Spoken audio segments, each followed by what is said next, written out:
Hi, I'm Astrad, and today we're continuing Pyre. Let's see. Also, hello Oatgreen, how are you doing today? You finally have a stream to put in the background while playing Minecraft? Nice! Yeah, this is like, a lot of it is visual novel, so it's a good thing that you could just like listen to. Alright, let me put my earbuds on.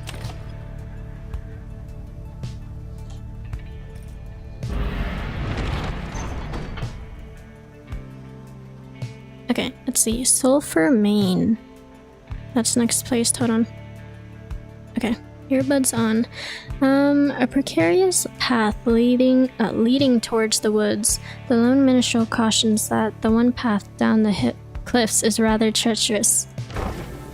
Alrighty.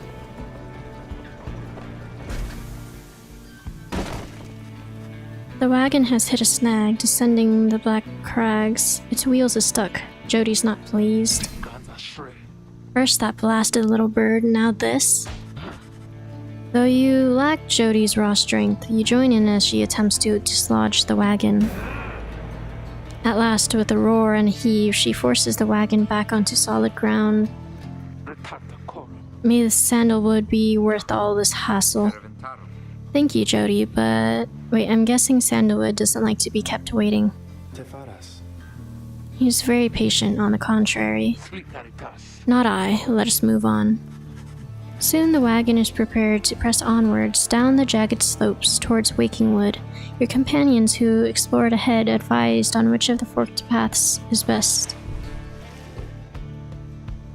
Let me see. Flamberg and Glass Peak. Lands on the northern plateau over Wakingwood, pocked by seething fissures. Sir Gilman claims he could dig up something valuable here. Lands to the east of Wakingwood, riddled with black crags. Pamitha says she can procure a talisman here. Oh wait, talismans are pretty good. Well, it depends on what it is. Let's go here, let's go to the talisman. Hopefully there is one there. Having gone the route Pamitha recommended, she directs you towards a particular crag, no more conspicuous than any other. Hello, Lifeless, how are you doing today? How are you? I'm doing good, thank you for asking. They clip our wings before they cast us down, you know? But just the same, we learn to flit around, just watch. Flit around a bit, just watch. Pamitha swoops up to the nearby peak and disappears behind it. She does not keep you waiting long and returns bearing an item of some sort. For you, reader darling, we high-wing remnants stash away such things for such occasions. Star Splinter. Okay, let me see. When preparing to fling the orb, the bearer's charge-up speed increases. I feel like I don't fling the orb that often. Like, I'd rather jump into the fire. I don't know how useful that one is. I think I'd rather equip a different talisman than that one. Having passed beyond the Black Crags, the wagon arrives at the edge of Wakingwood. It is here that Sandalwood is expecting you. However, most puzzling, he ought to have met us here. That's awesome to hear. You're doing good yourself. That's good to hear. You said he would find us himself. Aye, he was to find us at the edge of these woods. We're supposed to keep waiting for him. He would desire for the stars to be your guide, as always. The rights beckon, and the rights take precedence above all else. Surely he shall find us yet. Then let's keep moving. How do we get through these woods? The lone minstrel notes two possible paths forward from this point. Though cautions that the woods are difficult to navigate, the Sandalwood would have known the most expedient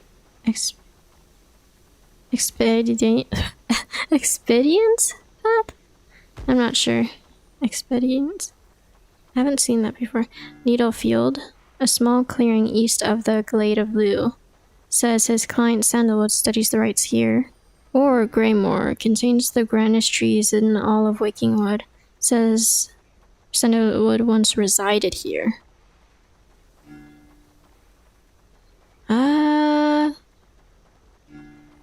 Let's see where he resided. Where he lived. Sandalwood has led a long life compared with any of you at least. In the latest years of his exile, he became rather reclusive for a variety of reasons he shall no doubt explain. He found some solace here in these woods, though I fear I cannot locate his residence without him. Unfortunately, you find no trace of Sandalwood, and without him there to guide you, you remain quite lost. The woods seem to have enroached. There is no path forward, rather neither of the paths leading backwards appear to match the route you took to this point. Oh, that's great. Let me see. Under Thicket, the southern pass through Raking Wood. The imp Tizo seems to wish to go towards this location. Burnt Grove, ashen grounds amid Waking Wood.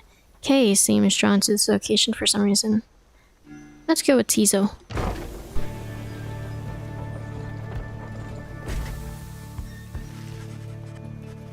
The woods are so disoriented at this point that you decide to break for camp and survey the surroundings for any clues.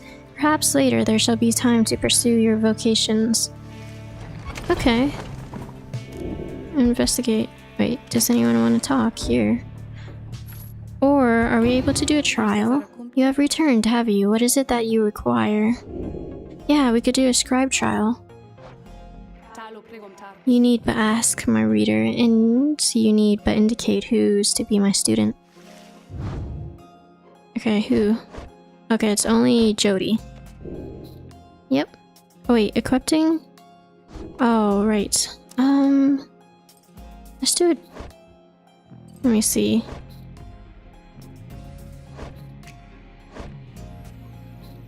Let's do quickness. For now. Yep. You asked Sandra to administer one of her special traits for Jody. Trials. That surely demon, is it? She could stand to lighten up, though I fear that this is not a secret I can teach. But let us bring her forth regardless. Soon Jody appears in heat of the summons. What is the meaning of this, reader?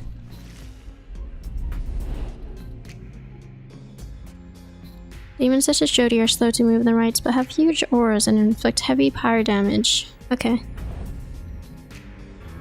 I gave her quickness, so hopefully she's like a bit faster. What is the meaning of this, reader? Where are the others? The aberration Sandra appears and loosens her mask. Welcome to my humble home, demon. You're good at taking orders, no? State your purpose quickly, Wraith. My purpose is to put you to the test. You may be fearsome to behold, but you're old and slow. Your weakness perhaps outweighs your strengths, though I sorely wish to see you and your lovely reader prove me wrong. Old, she says. Very well then, reader. Let us show her whether she's right. Alrighty.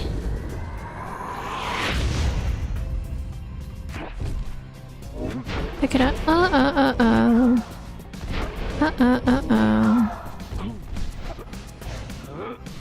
Toss it.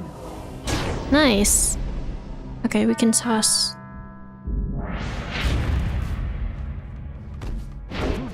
Oh no. Oh gosh. Oh no. Oh, what? Wait. It's possible. Die. Nice. Toss it. Oh, what in the world? Why would you do that? Okay, grab it. Oh, what? It's stuck. Oh no, we had to go around. Hold on. We had to go all the way around. Okay. We're fine now. Oh no, we're not. No, we're stuck. Toss it. Oh, not at them. Oh, no, it works. Okay. Nice. There you go. So we toss it, and even though they catch it, our aura will save us. Okay. Keep going. Here, just toss it at them. It's fine. And then kill them. Kill them. Grab it. No! No! Wait, respawn, please! There you go. Oh gosh. Ah gosh. Go. Nice.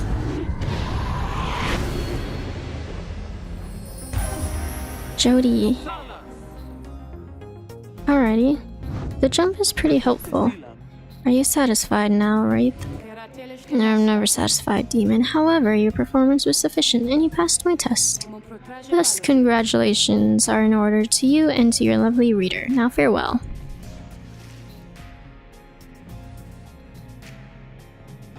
Okay, nice. Banishing your adversaries and rights can create the opportunity for you to douse their pyre.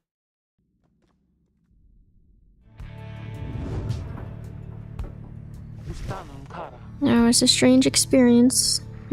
What do you have there, reader? Solomon's Horn. Jody casts her aura farther and faster than usual. Okay. Yeah, sure. We can equip that. Here. Let's take it off. Take this off. Put this on you. And put this back on Ciso. Yep. Alrighty. Let's investigate the surroundings.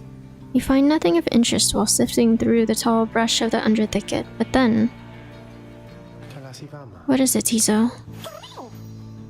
Tiso seems to have found a clue to the whereabouts of the little minstrel clients.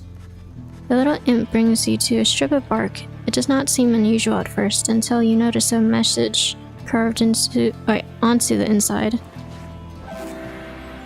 Bark strip. Notify the group. So it's some kind of message from the sandalwood guy. Seems that way. Which to the cinder route? It is due northwest. Perhaps we can set forth early tomorrow when the woods are still. Sounds good. Everyone rest up. Big day coming up. Alrighty, let me see. So, we could look for valuables. We can...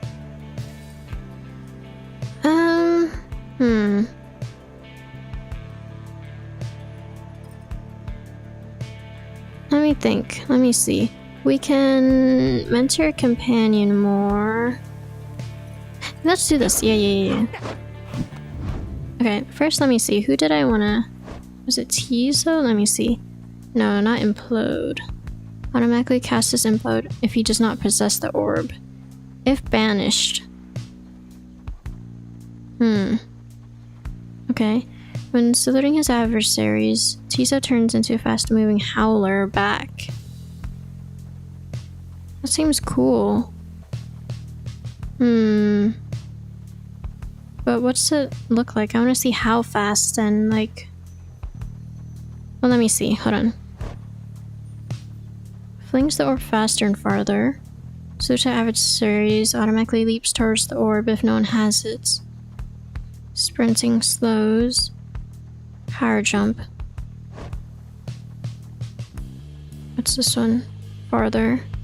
Banishes adversaries by casting its aura. Let's do this one. This seems interesting.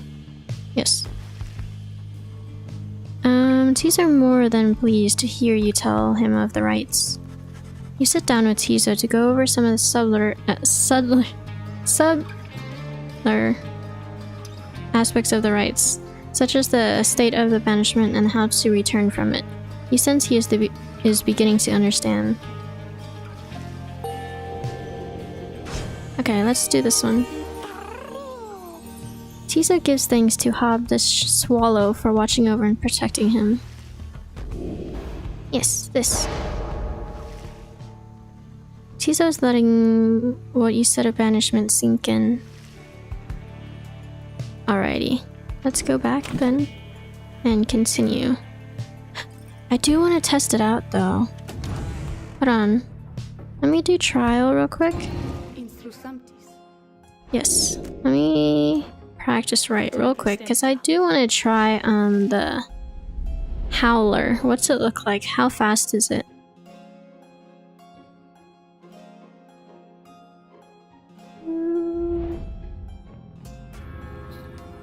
Maybe I should have Jody protect the Pyre though, because her aura is really large area. So maybe I should have her. Okay, let's have Jody to just stand there. Tizo, because I want to try Tizo. Hold on, can I...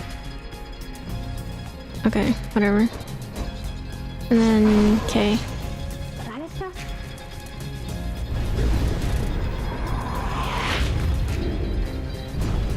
Okay, T. Oh, that's interesting. Oh, it's kind of cute. Come here. There you go. Toss it. Wait, toss it to Tizo. I want to try that again. The Howler. Okay. It's interesting. I don't know. I don't know if I like the Howler all that much. Hold on.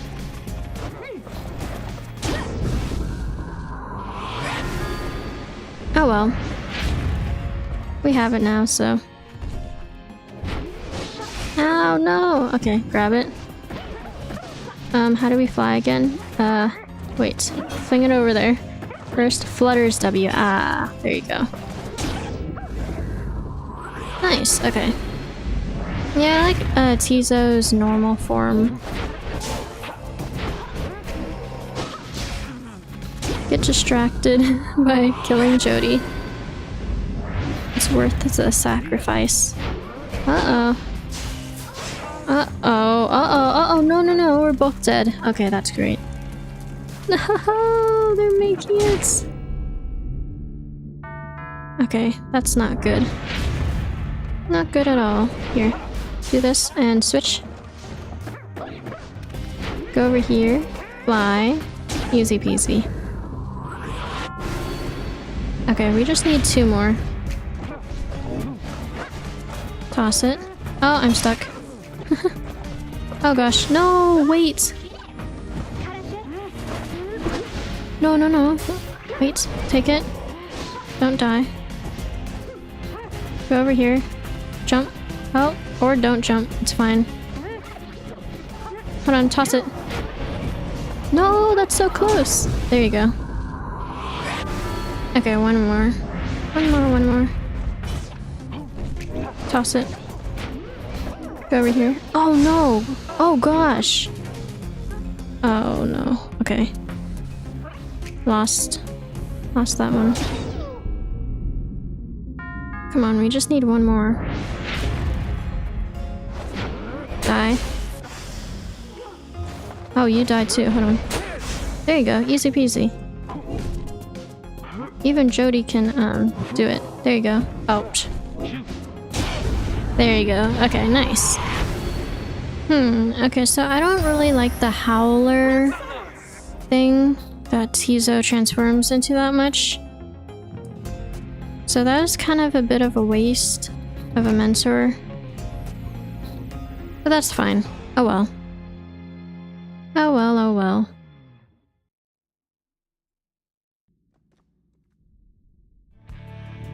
Alrighty, let's go. Yep. Continue your journey. Cinder roots.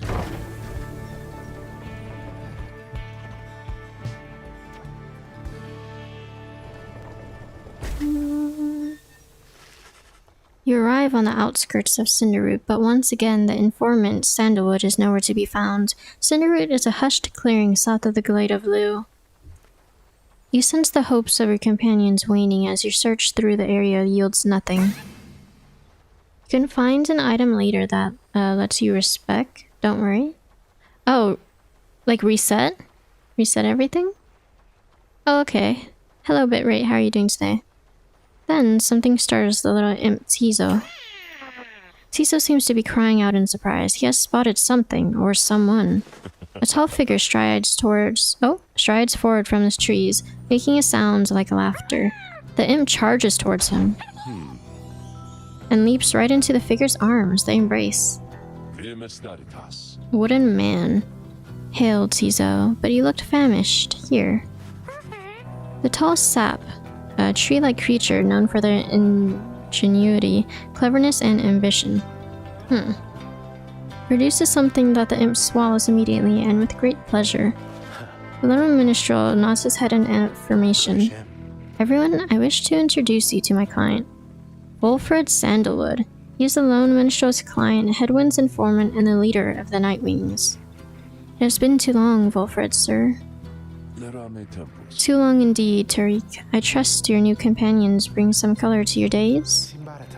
They do, sir. I think that you shall find them worthy of the Nightwings. The sap looks upon the lot of you. You cannot sense his thoughts. We shall see. Then he turns to you. You must be the reader. I am certain that we all appreciate your efforts here, my girl, though we shall manage on our own from here on out. Oh, really? I'm leaving? You're welcome to continue on with us, of course, though you're free to go. I trust you have been adequately compensated for your time. Thanks as well for looking after all my books. You consider what to say to all of this. Wait, we can actually leave? What? Insist on saying you have been assured your freedom. You categorically refuse to be cast aside so easily. You can tell when you are no longer wanted. Remain silent. This cannot be happening. To have come so far, only to be brushed aside. Like, it doesn't seem like he wants us here, but what if we remain silent? Maybe someone else might step in and say...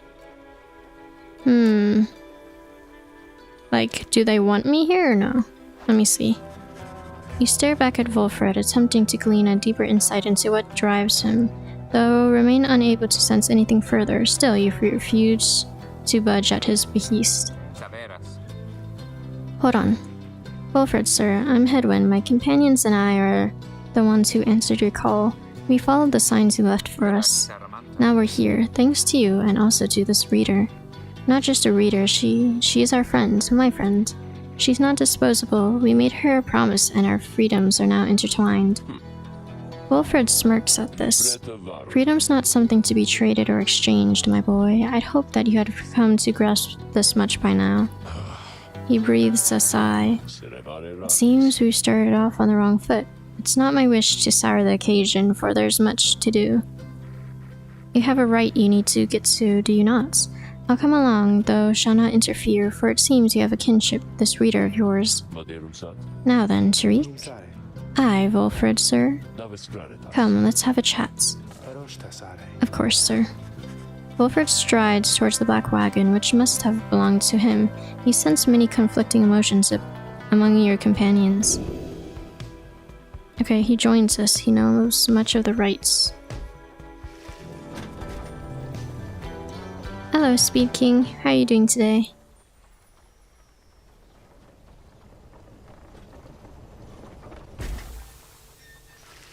Your wagon cuts through a clearing to arrive at the Glade of Blue, where the stars directed you. Wolfred nods his approval, but leaves everyone to their devices. Okay, let me see, Ron. Oh, hey, you guys. You know, I guess I didn't get the word out about this new franchise, which we just opened here just now, so give you a great deal. Just tell your friends, okay? Oh, and hey there, Mr. Sandalwood. Good day to you as well, Ron. What is this? Wait, I do want this. Yeah, we already read the thing. It's only 13 value though, but I don't think I'd use it. But hold on, let me see, what else do you have? I don't think I can afford anything, except for this. And this, which I don't really care for.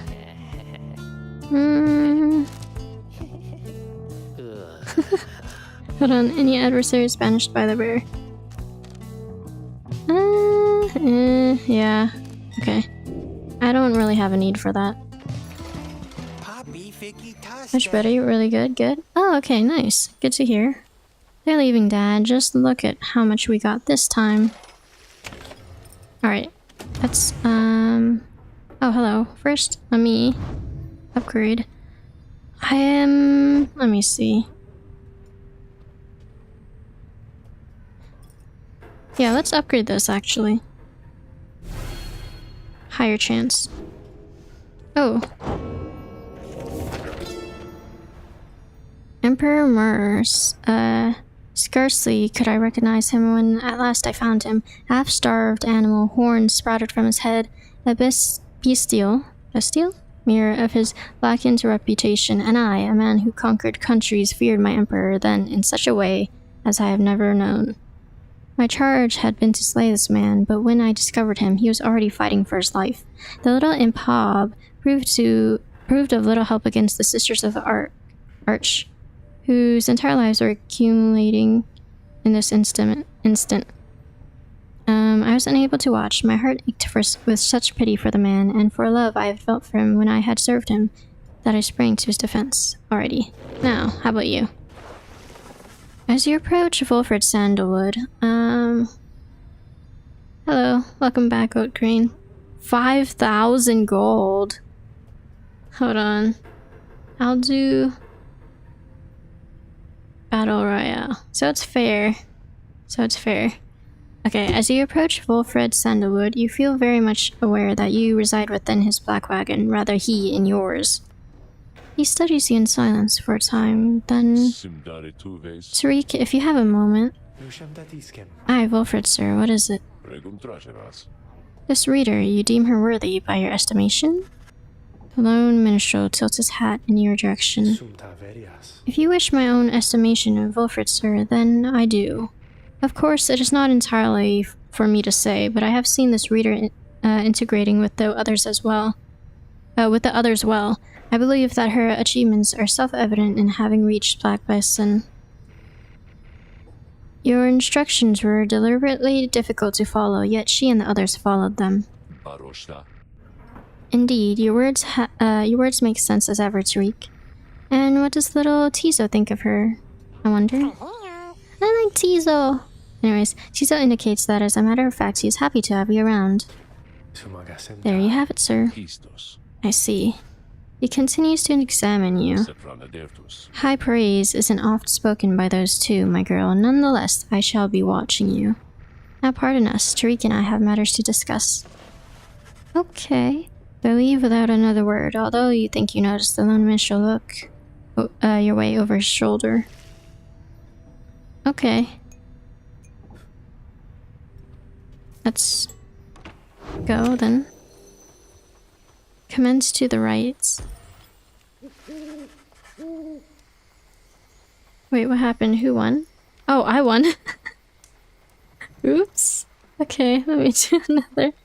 You and your fellow exiles arrived at the sacred site called Glade of Lu, and now look to the stars in the sky to signal the beginning of the next rite. The woods about you bring a sense of tranquility you have not yet felt since some time. But then you notice one of the trees move. It shuffles towards you and regards you with an exaggerated bow. Well, goodness, by the roots of Sklorian? Third of the 8 scribes of the Book of Rites, known as the Wise and the Philosopher. He is said to have fathomed every thought, and his wisdom flows through the river of his name. It would appear the rumors are correct. The Nightwings have returned. Oh, but where are my manners? One moment. The sap claws at his mask with his wispy fingers. Oh, cool, hello. Much better. H. Manly Tinderstoff, at your service. Perhaps you've heard of me. He is a... Scofant? You seem certain he will land a position of high standing once he is free. My fellows and myself, you perhaps know of this as the Chastity. A triumvirate bent on exploiting the rights to gain status in the Commonwealth. We soon shall stand against you in the rights. For now, I'm just whiling away the time, making small talk. Now then, as I've introduced myself, your turns. To who am I speaking? Hello Kirks, how are you doing today? Asteroid. Then in your mind's eye, you see Volfred and hear his voice. Manly Tinnerstoff is not to be trusted. Reveal neither yourselves to him nor me. Well, Beneath her mask, Jody stares back at him in silence. You suspect Volfred's message may have reached every member of the group. Why now, how very rude indeed. Well fine, ignore me, but you do so at your peril. Anyhow, once this evening's rite commences, any moment now, then I'm afraid ignoring me won't be an option any longer. Oh, and now I do believe the sky's beginning to show. We'll have to chat again some other time. Now come along, come along. Manly bows again and wanders off into the clearing as the stars begin to burn.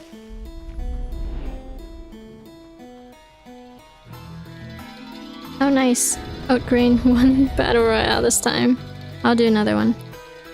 Just so there's enough gambling coins. Alrighty, let's see. Once again, the stars align themselves before you, reader. Mm-hmm. And here now at the Glade of Liu, I have to say, you've come so very far. But there are those, such as your adversaries called the Chastity, who have toiled for this too. What a pretty tree. With their freedom comes great opportunity. It could be yours instead.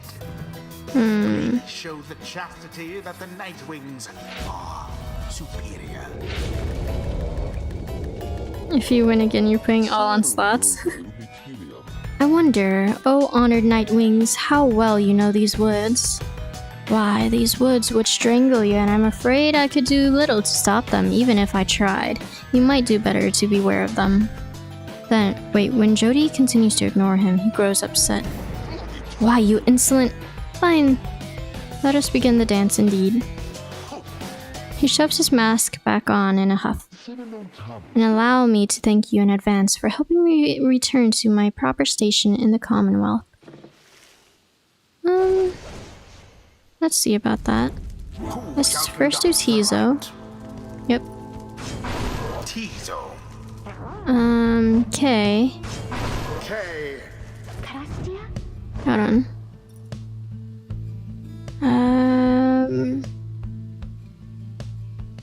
Let me see. We can do... I like all the agile ones. It is done. Oh, you won again? Oh gosh. Oh, you lost it all too. Got that gamble core mindset.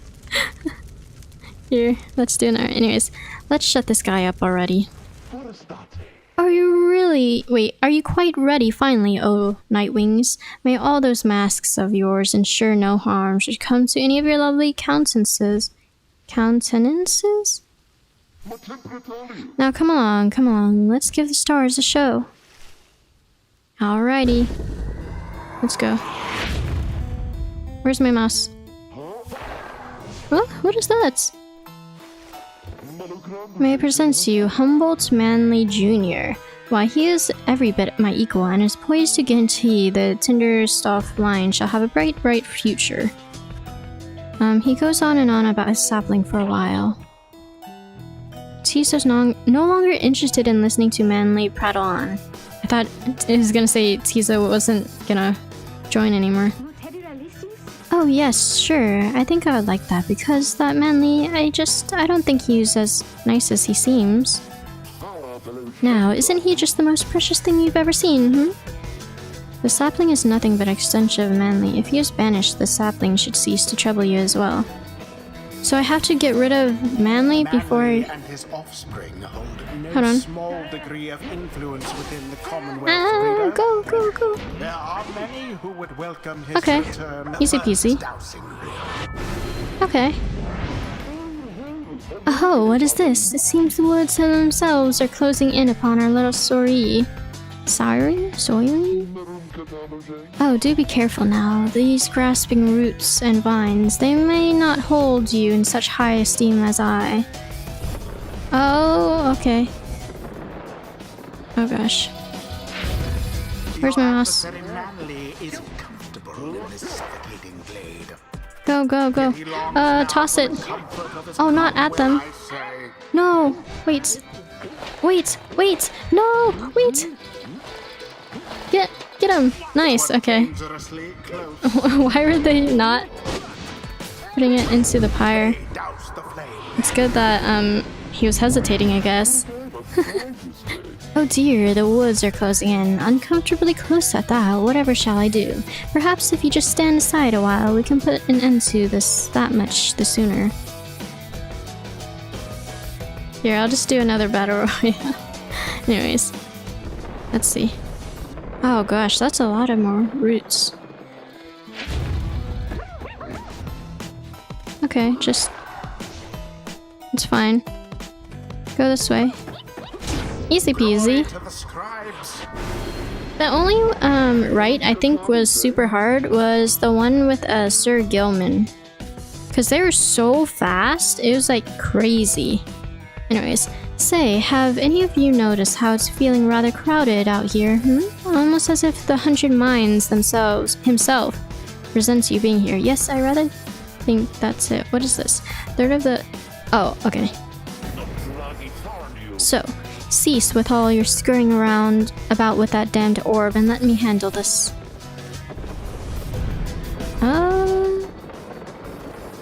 Okay, it's fine. Tizo can fly. Ow. Wait, does it hurt us? The thorns. I wonder. There you go. Alright, you Nightwings, I've had it up to here with you. Or perhaps I've simply had it up to here with all these encroaching plants. These miserable things. Either way, I don't appreciate how you're ignoring me. Money laundering simulator? Oh, go. We could just fly over these, it's fine. Whee! Easy peasy. I love Tizo. Tizo's my favorite. No more than a little Keep going. flame remains.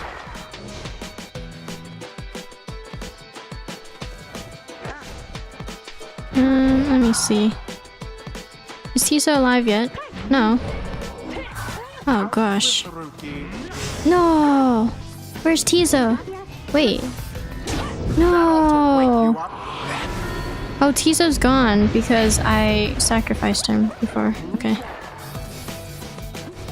Just fly. Oh, why can't I fly?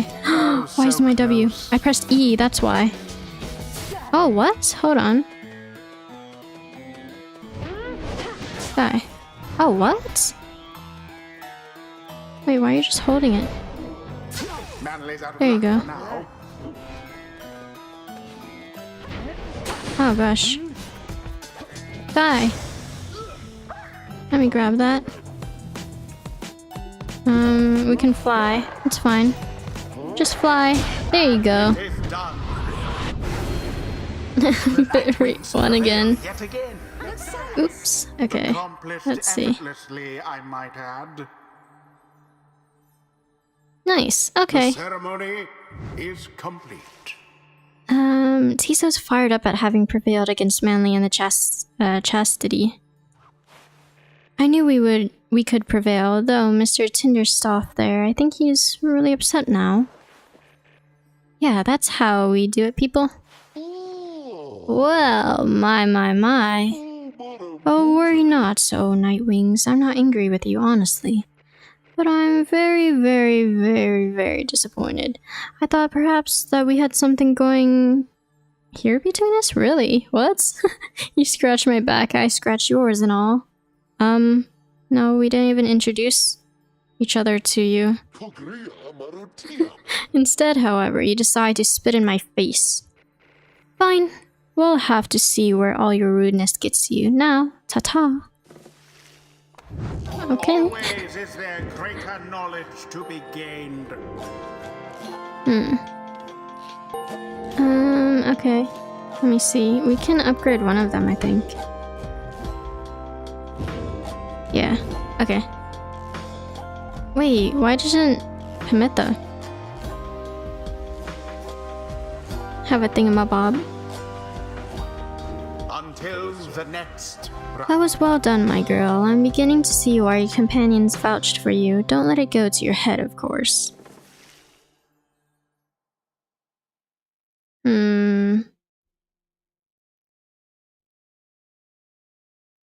Do-do-do.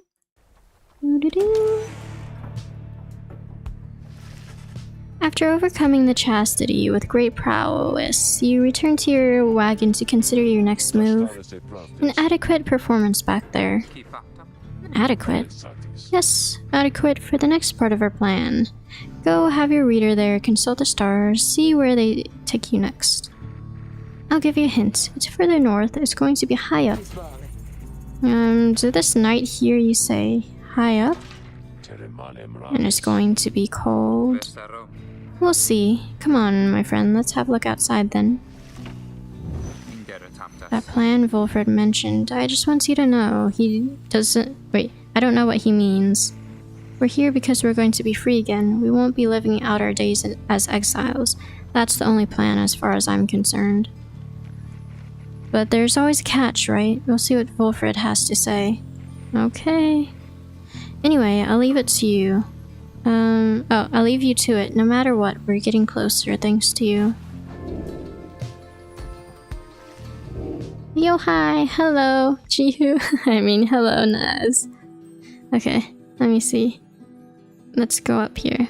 It is Salayam, the Golden Star. The Golden Star shines bright over the highest mountain in all the downside. Dogs are so cute when you hold one in your hand and it starts twitching like it's nuzzling you. Okay. Yeah, dogs are cute though. So now you see it for yourself. You're summoned to the north, where looms Mount Lodial? The sacred mountain on those summits the rites were first conceived, and at the very top, the fall of Salayam. According to the stars, the next rite shall soon commence here. Why are you... Wait, 98 gold? Why are you broke? You confirm the stars indicated this exactly. Wolfred, sir, how did you know? Wolfred smiles back at him, but you sense his thoughts as though he is directing them at you. I too can read, my girl. Oh, whoa. He spoke. Forbidden though the words may be. He turns back to Hedwyn. Your reader skills, while rare, are not unique, but I'll let her do the job.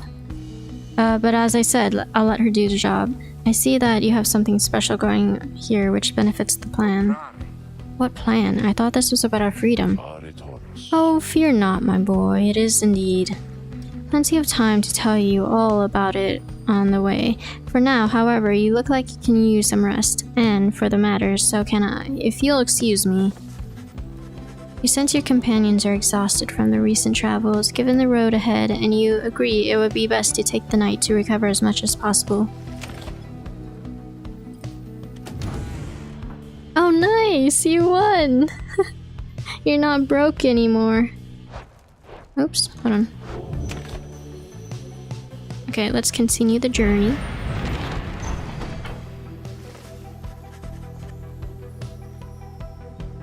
Okay, let me see. At dawn, Wolfred is already up. He reveals to you a pathway through the woods into the cold lands to the north, beyond which lies your next destination. Your alien boy did so well. Yeah. I like how you're saving it, only doing 100 at a time. Let me see. Sklorian Shore. You have not yet been to this region of the downside. Wolfred reveals this is to be the one path through the woods into the north. If you say so.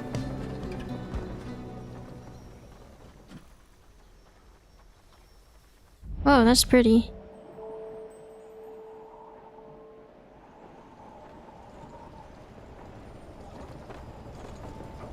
Oh! You lost that slot and you're like, okay, all in.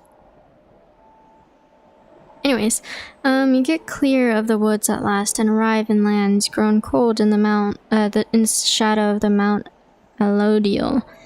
You will have to make it all the way to the top. Sacred mountain on whose summit the rites were first conceived. Oh nice, you won back your money.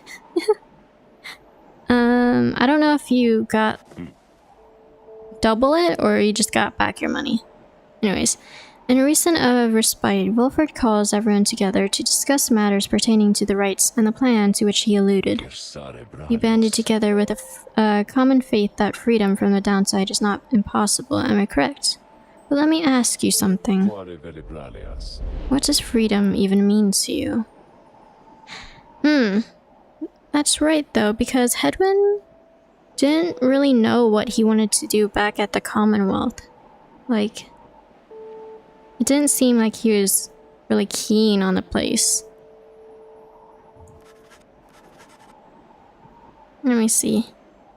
Yeah, I think you just got back your money. That's why you have 2,400. He looks in your direction as he asks, defying you to answer. You cannot sense his own thoughts on the subject and only know the truth of how you feel. You risk just to get... How is it worth it? No, you can actually get like 10 times the amounts. Apparently you could get like a giant jackpot. Let me see. What does freedom mean to you? Doing what you want. Achieving inner peace. Having no master. Going where you please. To feel true love. Living without fear. Nothing at all.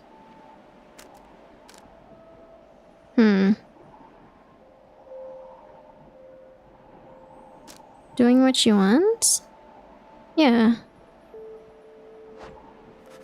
You tell Wolfred that freedom means having choice. If you are able to do what you want, both physically and socially, then you are free. He considers your remarks for a short while. Choice is freedom then, you say. If that is all, then you are free already. Go, my girl, do as you please. Nobody's here to govern you. That's true.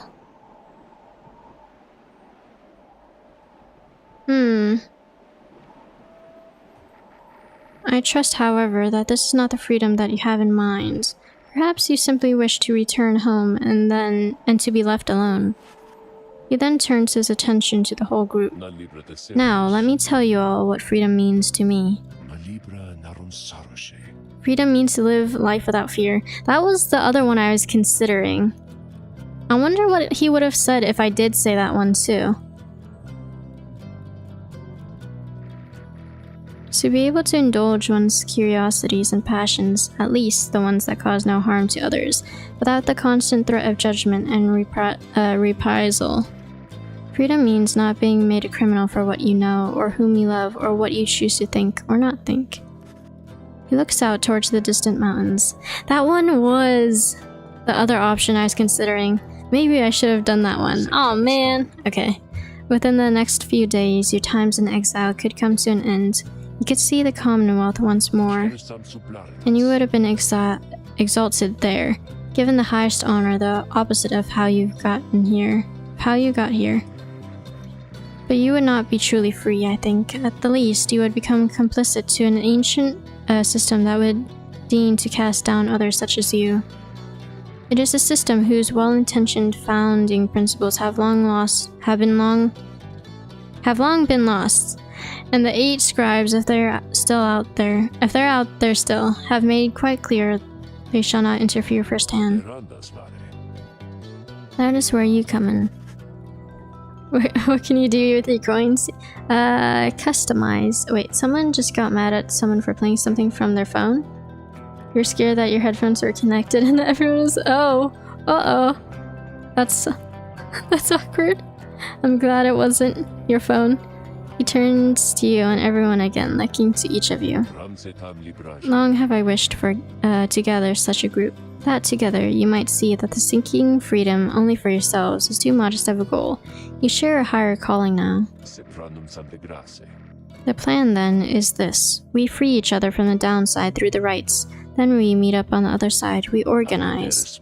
Each new moon at dusk, we join together at this spiral sanctum, the burned down remains of the old capital of the Commonwealth.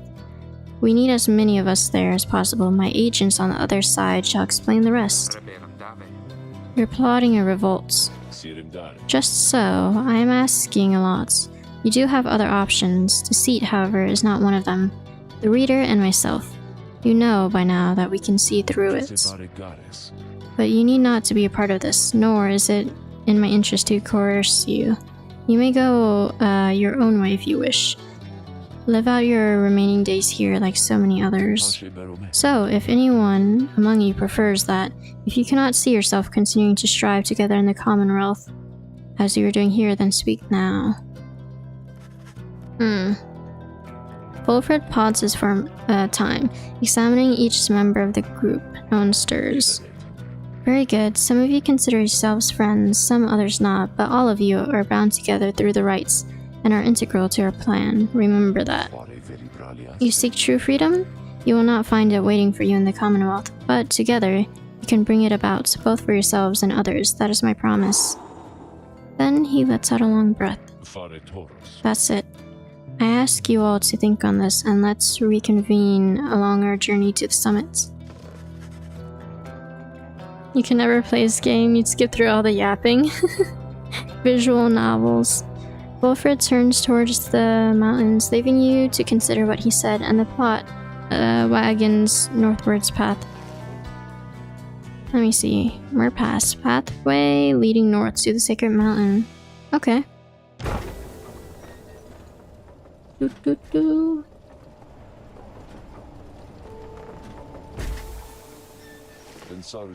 Beyond lies Mount Elodial. I suggest we make camp here at the base of the mountain, where we shall need our spirits and our strength to make the ascent.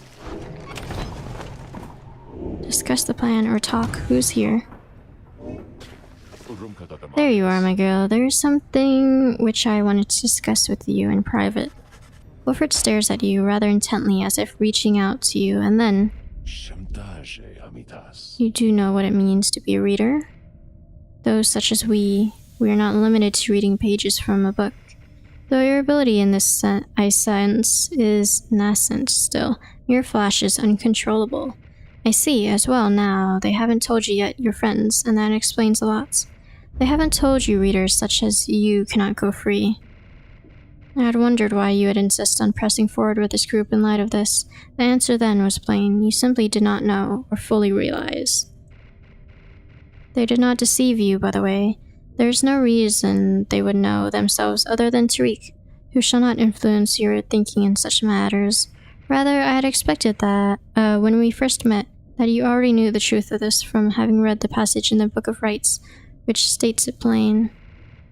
Only those who shall conduct the rites firsthand shall walk the path towards enlightenment and become eligible to regain their freedom. Perhaps you have not gotten to that part just yet. Wilfred breaks free from you and looks at you again, then he speaks to you as normal. It is plain that you are not in adequate condition to conduct the rites, and this group values you as a reader. I wish only to ensure you understand what you're getting into here. Despite whatever hopes and dreams and promises might have been shared, I do not think the rites can help you return, if that's what you had in mind. So once again, I invite you to depart, and I will see to it that you are compensated. He wants me gone. Do not misunderstand. If it is your wish to remain, then you are welcome. This journey we are on, it has no guarantees, not for you, nor any one of us. I mean, I get it, but I'd still help them. I still want to help them. Do you understand?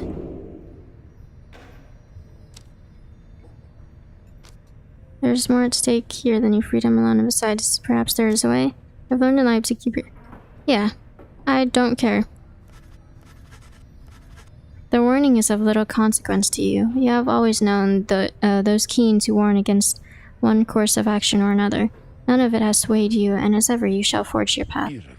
Very well, a lack of concern is fine with me, although I do not share your outlook, as long as yours is not a lack of understanding. Know that we have much at stake here in this, anyway, much more than just a shot at going back to the Commonwealth, which casts us down here to begin with. Sounds like you intend to stick around, then we'll have lots more time to chat, as we ascend the sacred mountains in the coming days. Until then, he strides out of the wagon, then, leaving you with your thoughts. But yeah, even if it means... Oh wait, scribe trial. Why hello, my lovely reader. What might I do for you? Even if we can't get free, might as well help the others. It is the least I can do in exchange for your company. You need but point me to... Yep, who is it? Tizo! Yes! You asked Sandra to administer one of her special trials for Tizo. I dare think I remember something of that. He certainly stood out from all his ilk, although that really is not saying much. Well, let us bring him forth. Tizo soon appears in heat of the summons. Tizo seems to be prepared for whatever lies ahead.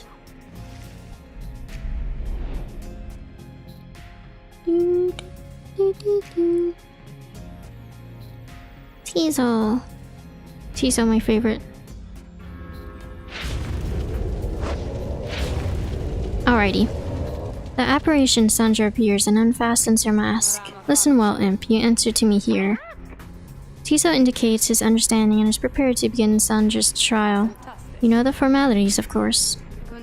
Show me then what you have learned thus far about the rites. Here in this trial, it shall be just you, my beyonders, and your lovely reader. Let us see how you fare.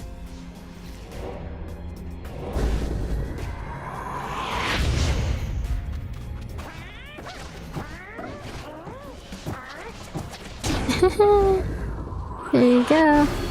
Come on. Again. No! Very rude.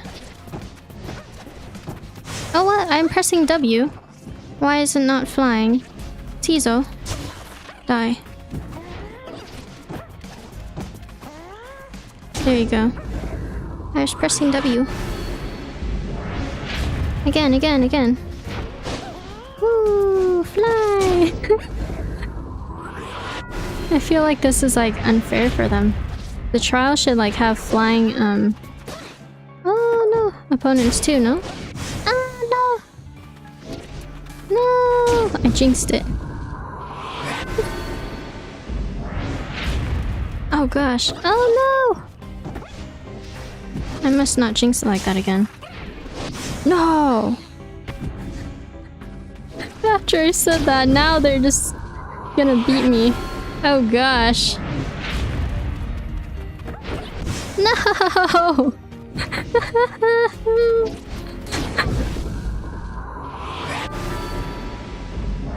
Oh gosh, wait. Okay, there you go.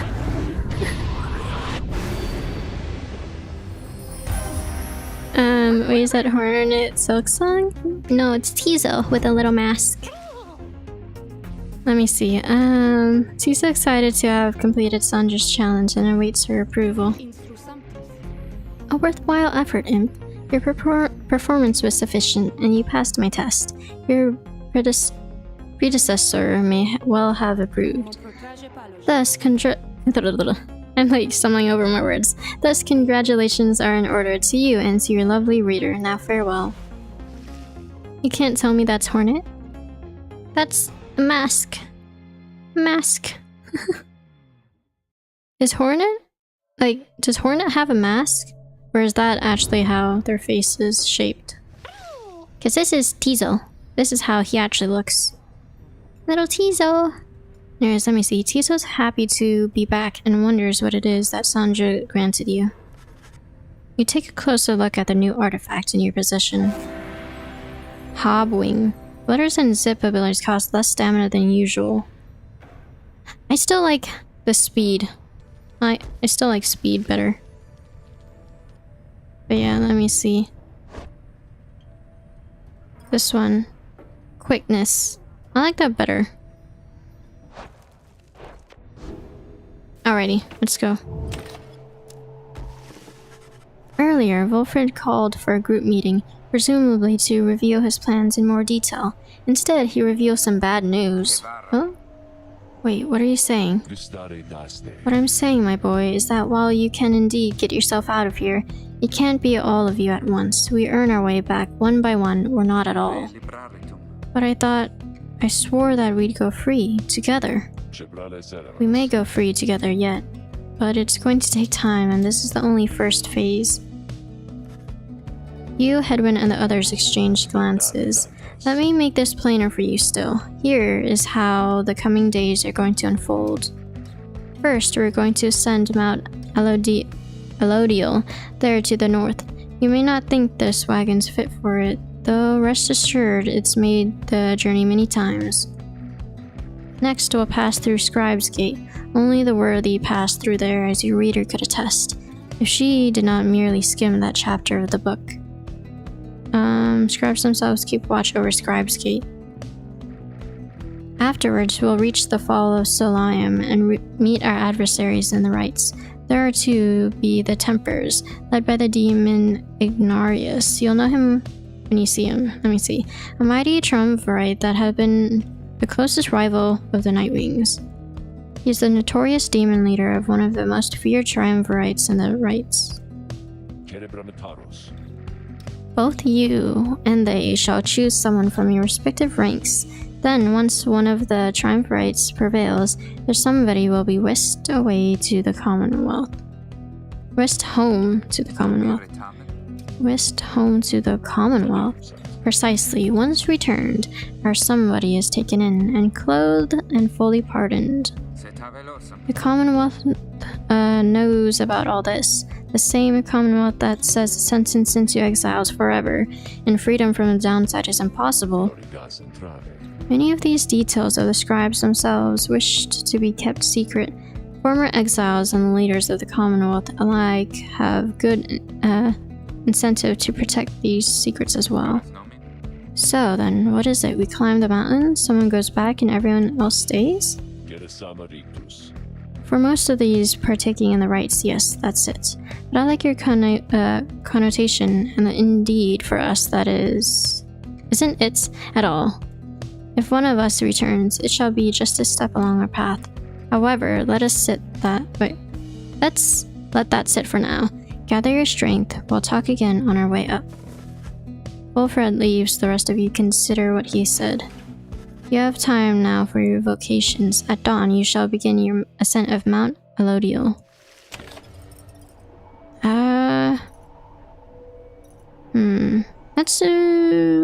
Let's do this one. I like speed. Oh wait, or am I max speed? You locate a secluded area nearby where you should be able to study the Book of Rites. Through greater understanding comes the reader's influence. Ah, right. Okay, it's already mastered. Let me see then. I want this one. Faster. Revival. You concentrate on the substance of the words and teachings of the books of rites, such as you understand them thus far. Inspiration it comes to you in a flash, whether from the book or from within, you cannot tell. Spirits. Nice, okay.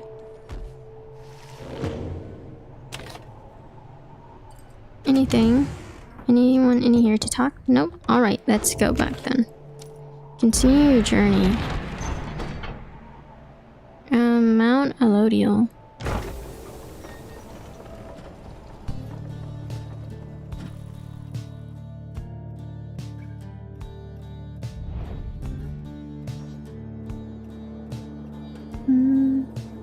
You haven't understood like anything, just listen to you, yep. Yeah, it's story time. Here before you lies Mount Elodial, stretching far beyond the line of sight. Somewhere upon this mountain lies the only place from which you can escape the downside. Your companions gather around again before Wilfred, who stands tall as ever, whether from the cold air or the subject now at hand. You sense the tension in the air. Too tired to concentrate? Aw. Eepy. Now then, you all have many questions now. I've done a lot of talking, so go on, ask away. But there's only silence. One question stands out in your mind, which you refrain from asking it. If only one of you is to go free at first, who shall it be? But you're so lost? Yeah, it's fantasy world, so it's like lots of made up stuff. Kind of. Go on now, don't be shy. Who first? Questions? Why us? Why you indeed, ma'am. That is, madame. That I can explain. You've seen the sort you stand against as adversaries in the rites. What is it that they want, do you suppose? They want their freedom back, of course. They'll settle it for the Commonwealth's own terms. They'll gain their freedom and some cushy new responsibilities. Perhaps then they'll have a hand in sending still more exiles here to join us. Think on it.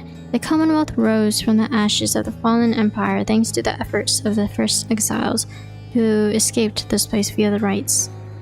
It is the Commonwealth's first and proudest tradition to honor those ones who live to redeem their transgressions. They have a certain wisdom, do they not? But as for you, I have been looking for a certain set of dispositions for a good length of time. All I needed was for somebody appropriate to show up and to listen. So I planted many little eyes and ears throughout this land, whispering hints of this, absurd as it may sound. Took someone with a certain faith and creativity to go for it. That someone proved to be a headwind over there. He was tasked with seeking 2 trustworthy allies, an old buried wagon and a reader. He was invited to bring others for the ride, all different sorts, gathered enough help, and he and his friends could be free. Long story, but you know much of the rest. So then, why you? Because I've reason to believe you're not the sort to play right back into the Commonwealth's old hand. The rites, as you have seen, are quite exclusive. You're imposters in this little party. You could be the ones to break it up. Now then, more questions. Your head is beginning to spin. You can excuse yourself or keep listening. Let me hear. Wilfred's explanations are a lot to take in, though you feel compelled to absorb as much of it as he is willing to tell you at this point. He prompts for further questions, then Jody raises her voice again. Hold. You mistook my meaning. I understand your plan. Still, I wish to know, why us? Why are we, among all others, chosen for this liberation rites? On a blooded moon at the fall of Solium, an exile from the prevailing triumvirate shall go free. Ah, I see. Well, that is simple, really, madame. You are chosen, you are qualified, I should say, because as the expression goes, 'tis what the scribes ordain. Though, in this case, the expression is quite literally true. When the 8th creates the rites, each one of them anointed certain other exiles to participate on their behalf, exiles who showed some promise of redemption. The triumvirates they formed have stood the test of time, replenishing their numbers as their individuals moved on or passed on. You've met them as they are today, the accusers, the withdrawn, and so on. The 8 scribes also formed a special group against which all the others would be judged. That group, they're called the Nightwings. You bear their books, wear their masks and raiments. You need but show up to the rites, you see. The others, erstwhile, jockey for positions for a chance to take you on. Yeah, well, what if we don't? What if we don't show up? Then you would deny yourselves a chance at freedom, and deny it also to your adversaries. Victory means nothing in the common right, then. Participation is all that matters. Not so, madame. Only the Lightens may regain their freedom, while failure can be an excellent teacher. The scribes do favor the victor. So, you see, those who do not conduct the rites, or do not prevail in them sufficiently, they may find themselves barren from the liberation rites. But these are technicalities. The Nightwings disbanded years ago. Since then, no one has gone free. Yet still the other triumvirates pressed on, with fleeting hope that one day you'd be back. It's been a heavy price to pay in all of this. Now, if you'll excuse me, we'll talk again some other time. Some murmur to themselves about all this as Wilfred takes his leave. Others reconnoiter pathways leading up the mountains and present you with some options. Okay, Emperor's Ascent. A gap through the nameless lower summits beneath Mount Alodiel. Kay believes the 8 scribes will bless whoever goes through there. Or Emperor's Fall. A pathway on the outskirts of Mount Alodiel's nameless lower summits. Expect some long-lost valuables to be stashed here. I want some valuables. Let's go here.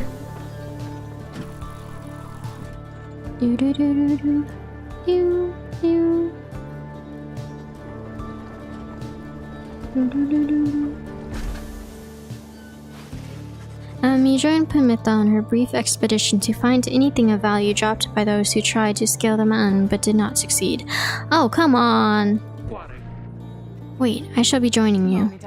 What now? I get two chaperones. But sure, I'm game, whatever you wingless are into. Be silent, little bird, and fetch those trinkets and be done.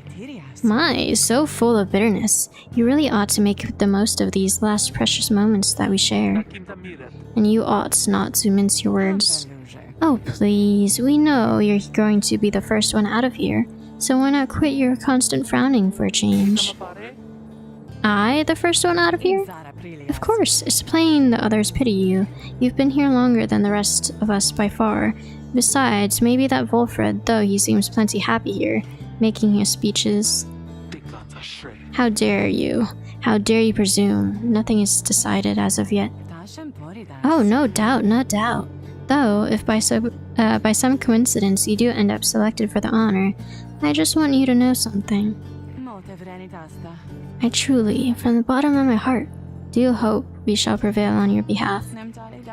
Because that way you shall be free, of me at least, and I, in turn, shan't have to suffer any longer your hideous attitude towards me and everything. At that you intervene. Jodie's eyes burn with fury, but then she calms herself. I shall see in the wagon, reader. And with a scoff as Jodie storms off. I swear that one. Well, moving on. There's something sparkling down there. Be right back. She swoops out of sight, leaving you alone there on the mountain. Meta soon returns with something that lay long forgotten in the rocks below. Oh, what's this? After grasping the orb, the bear instantly recovers all stamina? Wait, that's kind of useful, actually. I like this. Yeah, I like that. Okay, Temple High Road, first of two paths leading to the mountain summit. Edwin expresses a passing whim to see the view from here. Second of two paths leading to the mountain summit. Wishes to see the sacred waters here. Let's go here. We haven't chosen Hedwin's options in a while.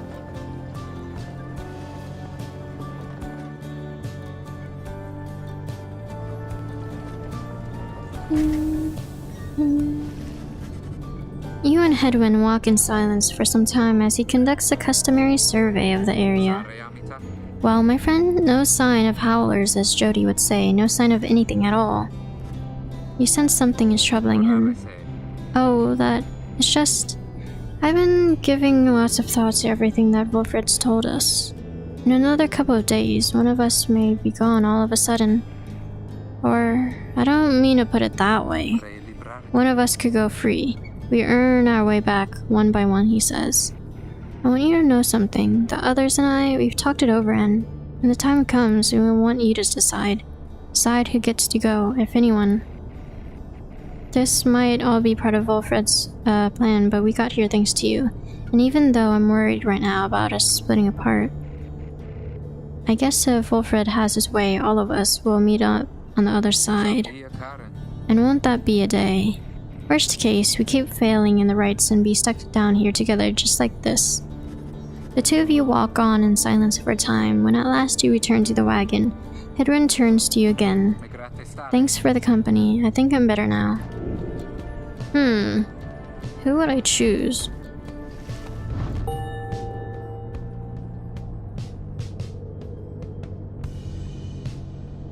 Do I get to choose one? Hold on. No? Okay.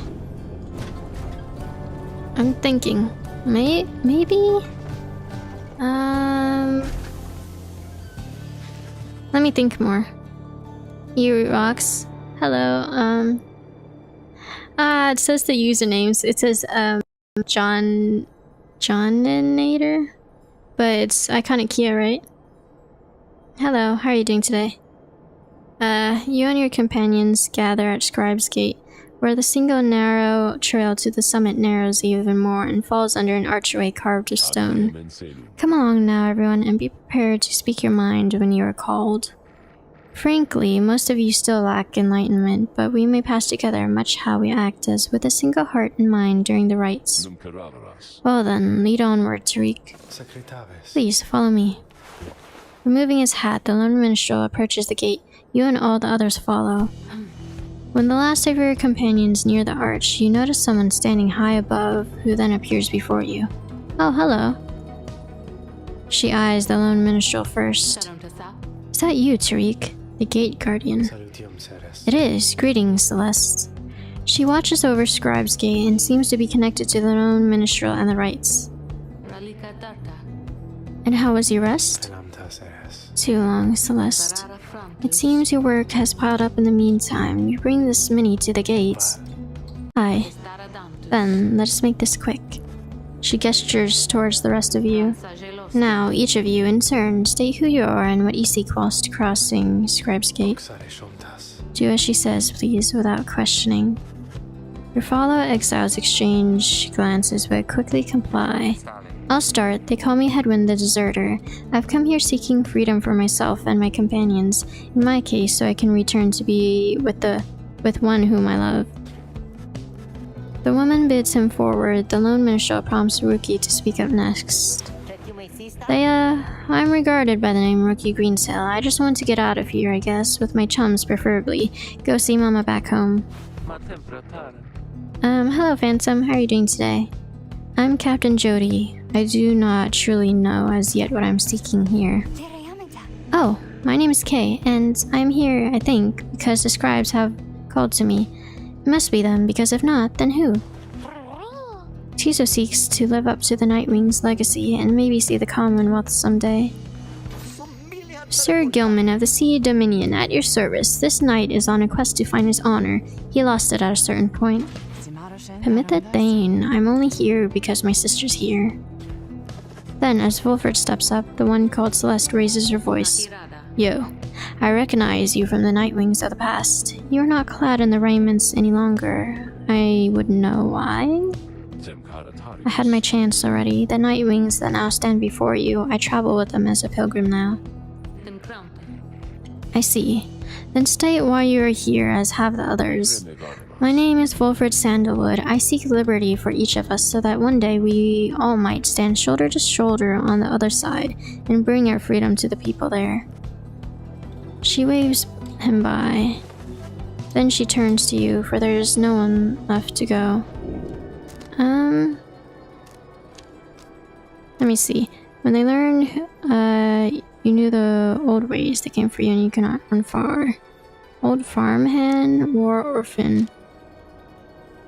We should say something, though. Let me see.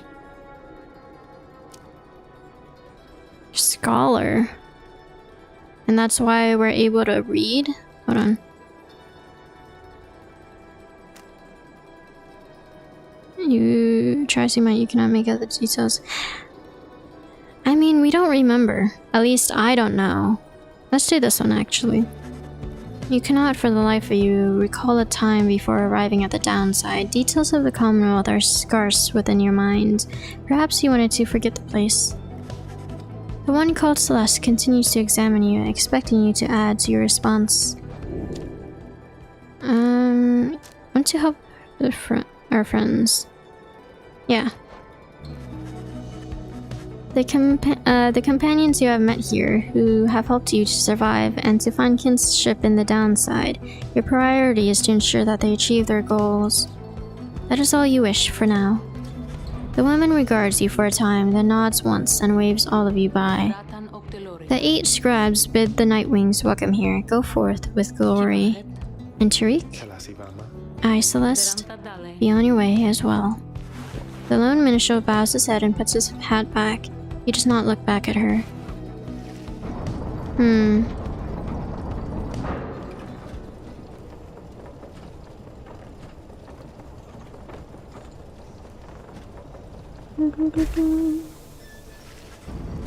From the top of the Mount Elodial, you can see the distant downside before you.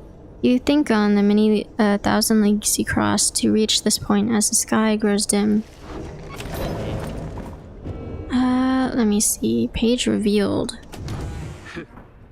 Hi, Jody. One sec.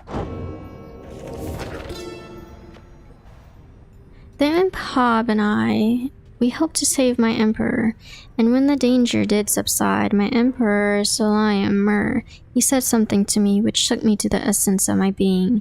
He said, "You gave your freedom, Master Goliathinian, so that I may have yet mine. You too now are an exile of the downside. In all of the days that I have left, I never could repay the mercy you have shown me. So, if I cannot do so in this life, then I shall do it in the next. We crossed the lands together, and together with the imp, we gained the companion of those who saw in him what I did."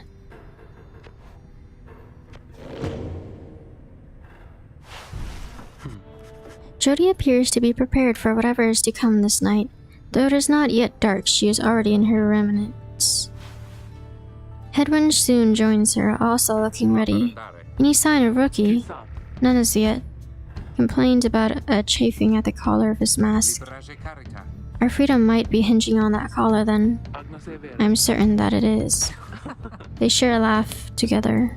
The three of you exchange glances, but nothing is said or needs to be said. Soon, if Wilfred is to be believed, one of your companions may regain his or her freedom. Hey, what'd I miss? Am I late? Is it starting? Is it over yet? Easy, Rookie. We got a little time. It isn't starting yet. How fair are your struggles with your mask, Greentail? Feeling a lot better, thanks. Just had to smash it repeatedly against a wall for a little bit. Put some of the old nerves to bed there for good measure. Though, this is really happening, huh? One of us might be getting out of here, like, soon. By dawn, in fact, if all goes well. If all goes well, that's one way to look at it, I guess. What are you getting at, Greentail?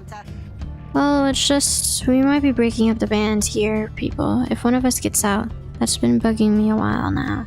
I thought we were all getting out of here at once. He shoots a look at you. Some of us, we might not be getting out of here at all. Headwind slams his fist against the wall. No, not if I can help it. We made a promise to each other, each of us, the four of us, we're all getting out of here. I care about the others too, I do.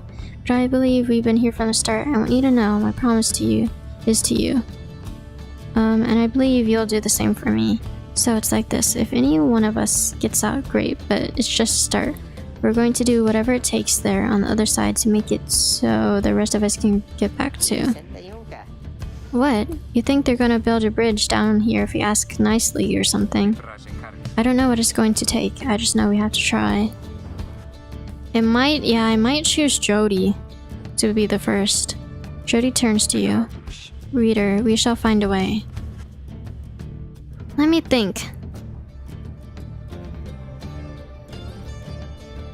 I don't know. I think Jody.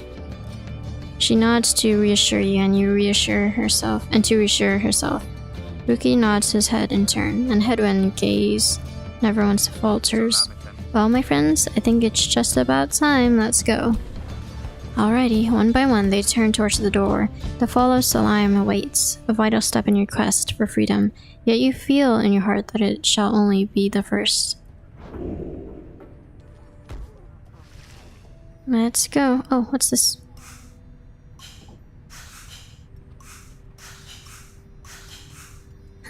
Cool. Hold on, I want to put the... Where is it? This. I like this song. Oh, it doesn't play unless I'm in there.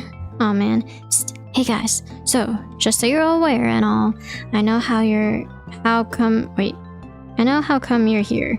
How come you made it all the way up here? Oh, I know all right. You're here because I got the lowest prices in all downside, am I right? And some of the new stuff I got in stock, you're gonna get a lot of value there. An awful lot. If you say so, I'm gonna take these. Yes.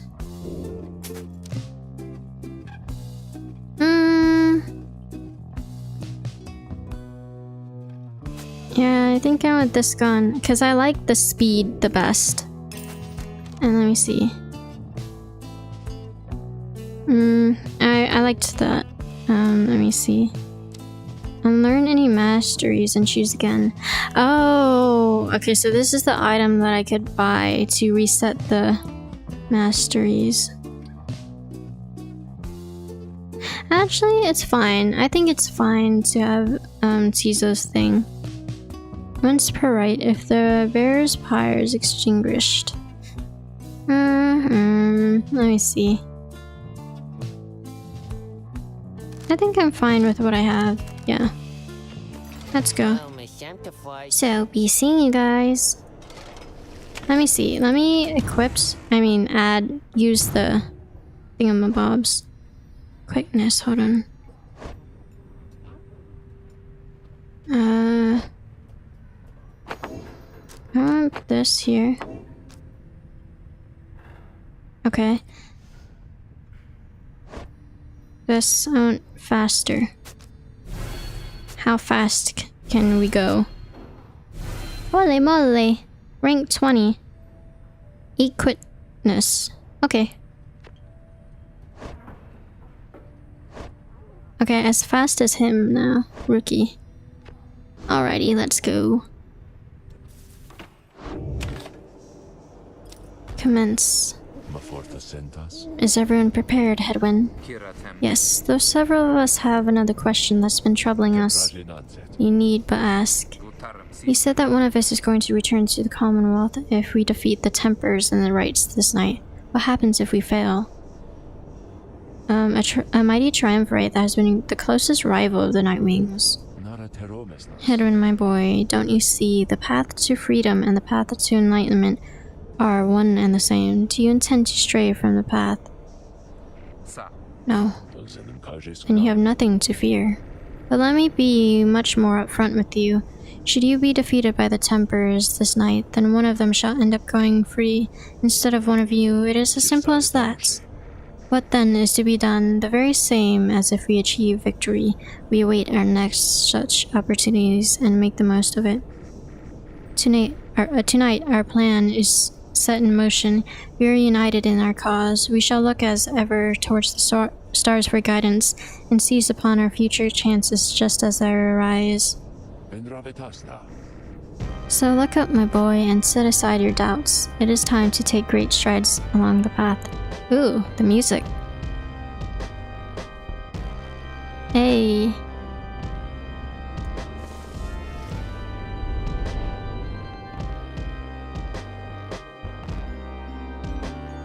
Head bop worthy.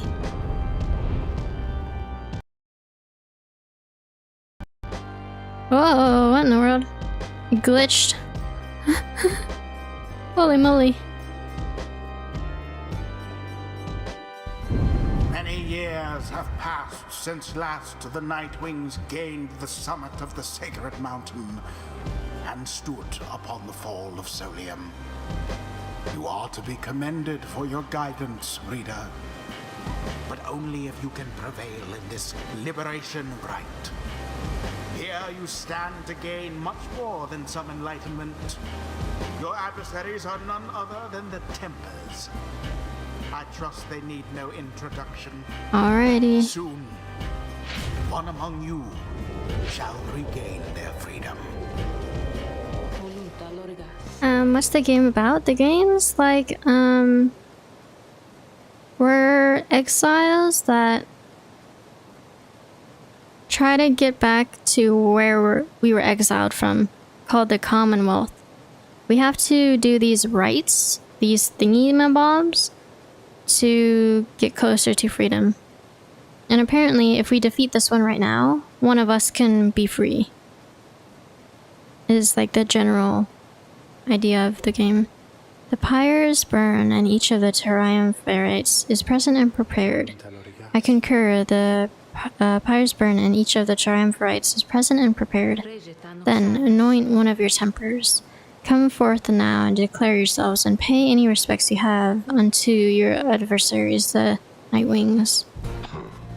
A massive demon swaggers into view. He reaches for his mask.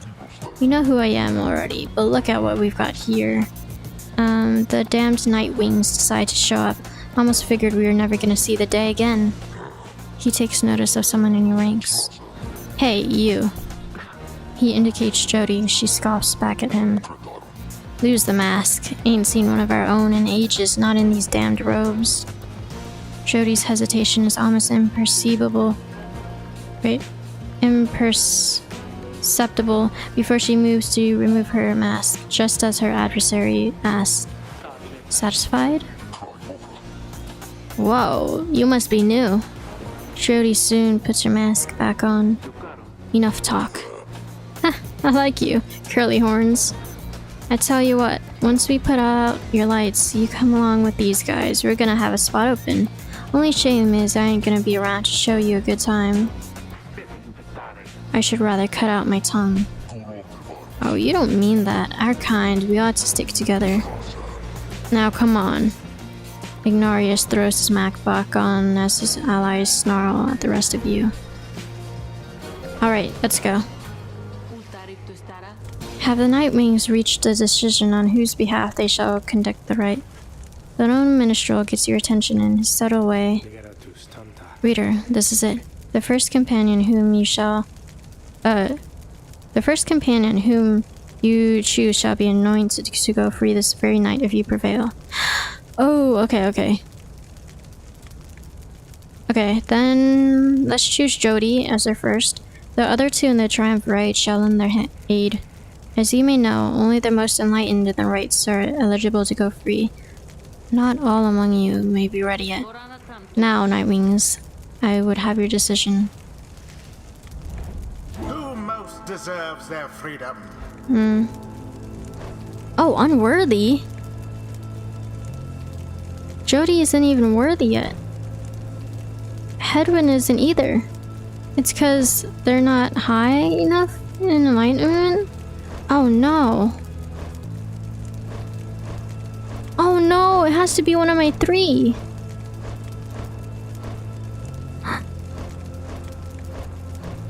No, cause I use them so often. No, wait. Maybe Rookie.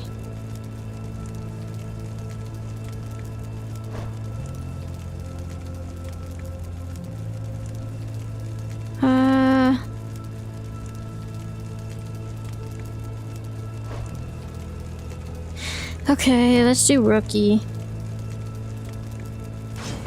Rookie.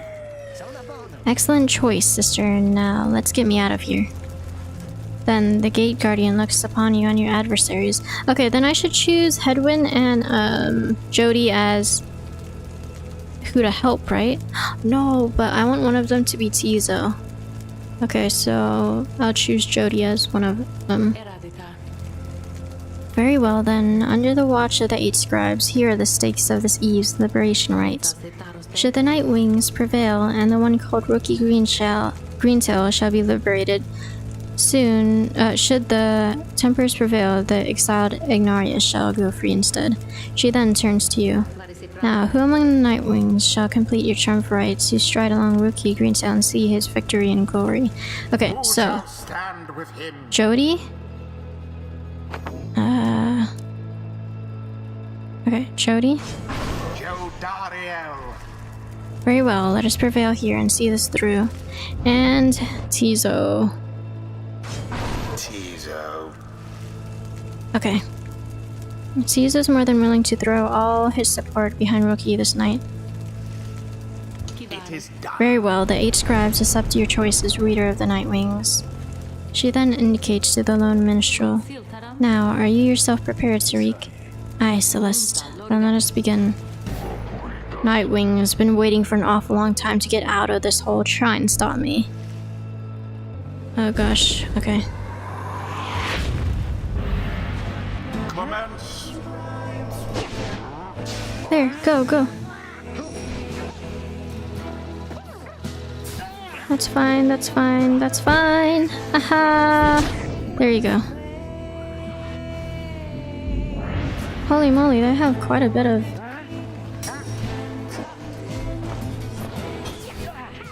Oh gosh, wait. We're super slow. Okay. This is fine. No! Oh! Nice! Nice, okay.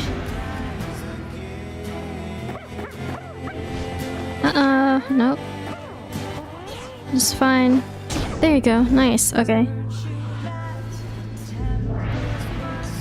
I like the music. This one has, lyrics. Nice. Wait, Rookie's gonna make it. Come on.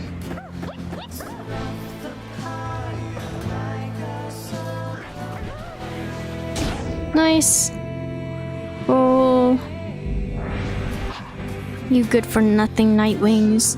Skip out on us for years and years, then show up all of a sudden like you're gonna let somebody out for once, but now we gotta work for it, I guess. Damn it, I used to be the best at this at least, but now the pressure's getting to me. Can't believe it's getting to me. Ah, Moira, I doubt you'd even recognize me anyway. Come on, Nightwings, let's see you keep this up. Go, go, go. Go, go, go. No, dropped. Ah, why'd I toss it over there? Oh, nice, I tossed it in. Somehow. Okay, go. Toss. That's fine. Go. Go, go. 1 or 2 more goals.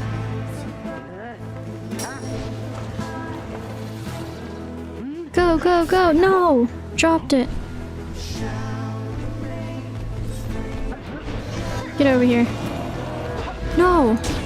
No! Uh-oh. Okay.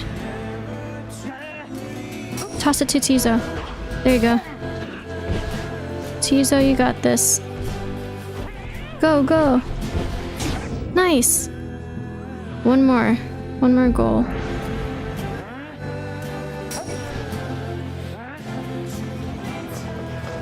Nice! And it's Rookie who made the last goal. The Nightwings proved their worth. Nice! As for their adversaries, they did not.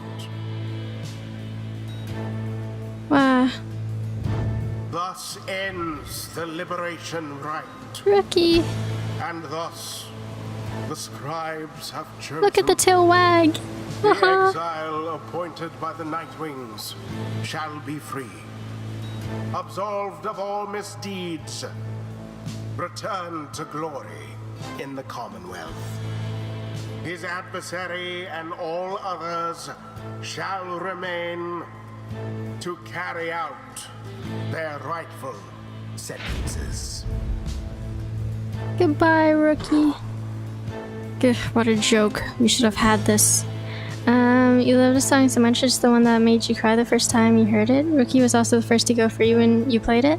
Oh, really? Aww. Yeah, the music's really good. 07, Rookie. You should have had this. God, all rusty, you've been waiting so damn long. Damn it, damn it. Nightwing must be singing around, I guess. And next time you ain't gonna be so lucky. 07. 07, Rookie. So, what now? I guess I'm just supposed to jump into this waterfall thing back here and then that's it. Home free! Home free! Something comes over him and then... No, listen to me, chums. Don't any of you go thinking you're gonna miss me, yeah? You're gonna do just fine, even without old Rookie Greentail there to keep an eye out all the time. Even though the rest of you are just a bunch of slowpokes and all that. Me, I'm going to be so busy drinking myself silly on Commonwealth stuff, I'm sure I'm soon gonna forget each and every one of you. But just in case I don't, you be sure and stop by and visit me if you get back there too. Just look for Mama Greentail's shop right in the heart of her town. You can't miss it. So yeah, stop by, say hi, you know. Now, I think I gotta go, so excuse me. He drops in into the shimmer pool and disappears within, although you still can hear him going on about something. A seldom seen celestial phenomenon linking the downside back to the Commonwealth. Thus, beneath a blooded moon, the Scalorian waters rise for but a moment only to fall again. Downside legend. Whoa, let me tell you, this is weird in here. Hey, it's starting. Uh-oh. Wait. What? Ricky is set to return to the Commonwealth and leave the downside forever. May he return in glory. Godspeed, Rookie Greentail. 07. The 8 scribes are ever merciful. By their grace, the cycle of the rites may soon commence again. Okay. Let me see. Hopefully that's enough. So I can send Jody next. Because I do want the 4 or the 3. Hedwin said the 4 of us, but us as the reader shouldn't leave until everyone's gone. But I do want to send off Jody, Rookie, and Hedwin. But I feel like it's nice having Hedwin at least, like, with us. Ah, okay. But, alright. Focus training prowess and the path towards survival on the blood border. These rites make similar demands of us. The northern edge of the Commonwealth is a flat and vulnerable expanse. The high-wing remnants seized upon it at every opportunity from the cover of clouds or darkness. Let me see. Oh, wait, this is pretty good. Hold on.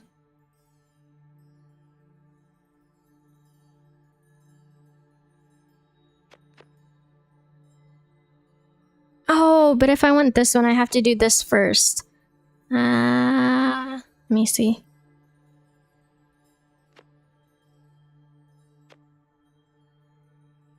Oh, wait, this is crazy though. Plus 35?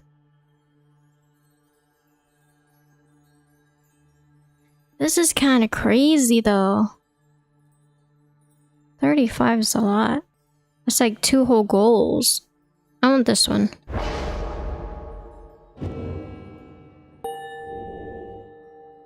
I want to keep Tizo forever. No, but we have to release Tizo too. But I don't get... Wait, this... Pamitha doesn't have this thingy. The 8 scribes gave their freedom so that we may yet have ours. Whatchamacallit? You pick between the 3 with the most enlightenment. So if you want to pick someone in particular, be sure to use them a lot and give them mentoring sessions if needed. Okay. 3 with most enlightenment. I think Jody has more than Hedwin. After your victory over the Tempers and the Liberation Rite, you return to your wagon to decide how to proceed from here. I missed him already. It is quieter now, but we'll see Rookie again if we persevere. Our journey's now begun in earnest. We'll just need to make a few last preparations while we're here. What about the stars? Can we afford the time? About that, reader, go see for yourself. The night sky over Mount Elodial is much darker than you would have expected. Your thoughts are with Rookie as you look towards the heavens. You gaze into the darkness of the night.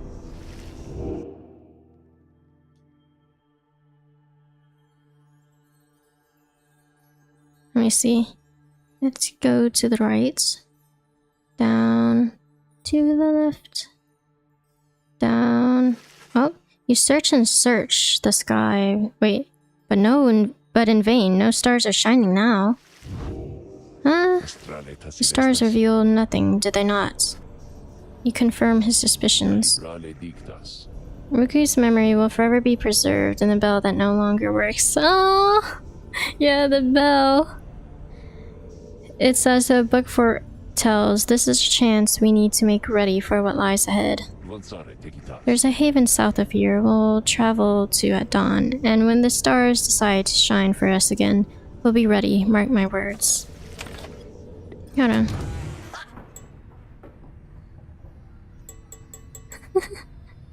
Rookie seems to have removed the ringing part. It still has a nice click. After the Liberation Rite, you find Sir Gilman in an uncharacteristically quiet and contemplative mood. He salutes you crisply with his tail. Glory to you, Master Reader, and glory to the noble Rookie Tail. Long may he prosper in the Commonwealth. And in so doing, may he benefit the plan in which we all have been thrust. Wilfred's ambition plot to spark a revolution in the Commonwealth as peacefully as possible. The plan's current probability of success is 25%. We shall stand together, shoulder to shoulder, as the scribes themselves once stood. Then he falls silent for a time. You sense him growing very emotional. Noble rookie, this knight found a kindred spirit, master reader. One of the questionable honor, the greatest cunning, and such blinding speed as to befit a minstrel's tale. This knight fears our triumvirate lost something irreplaceable in him. Of course, this knight is also pleased that Rookie has achieved his freedom, very much so. And furthermore, this knight shall now continue training even harder than before. Rookie Greentail, this knight shall train on, and until such time as he is swifter than the jagged lightnings of the deathless tempest. Tempest raging in the sea of solace, seemingly for all eternity. Now, Master Reader, this knight must beg his leave of you, for it is time not for his rest, but for his training. Know that he is very grateful for your wisdom and your guidance in these rites. Between yourself and Master Rookie, you have now instilled within the knight an unshakable resolve. He bows low and bids you a good evening. Wait, he didn't leave my team though, right? He's just going to go train. I like the sounds.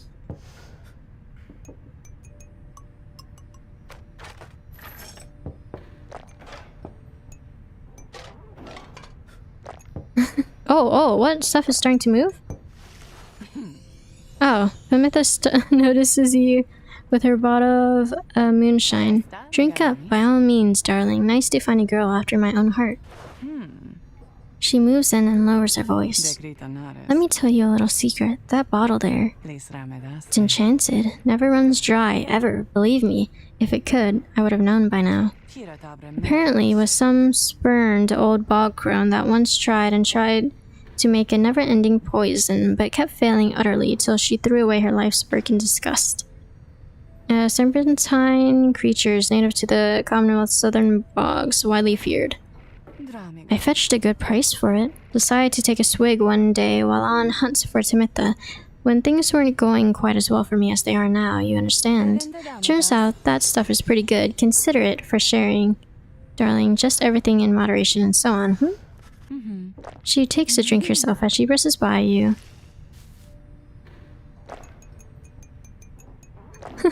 What if we drink a bunch? What happens? Does it do anything if you drink, like, a ton?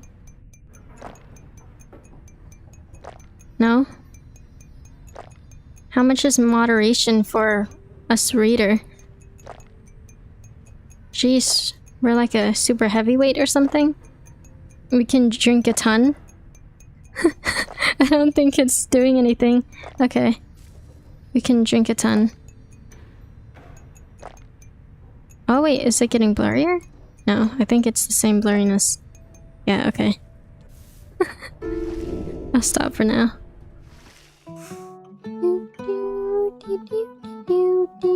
Okay. Aw, I wish the song continued. Alright, let's go. Good morning, my girl. The place I noted earlier, let me illuminate the way. Moonlight Alcove, a small landing on the dark side of the sacred mountain. Wilfred indicates you can await the next cycle of the rites here. Okie dokie.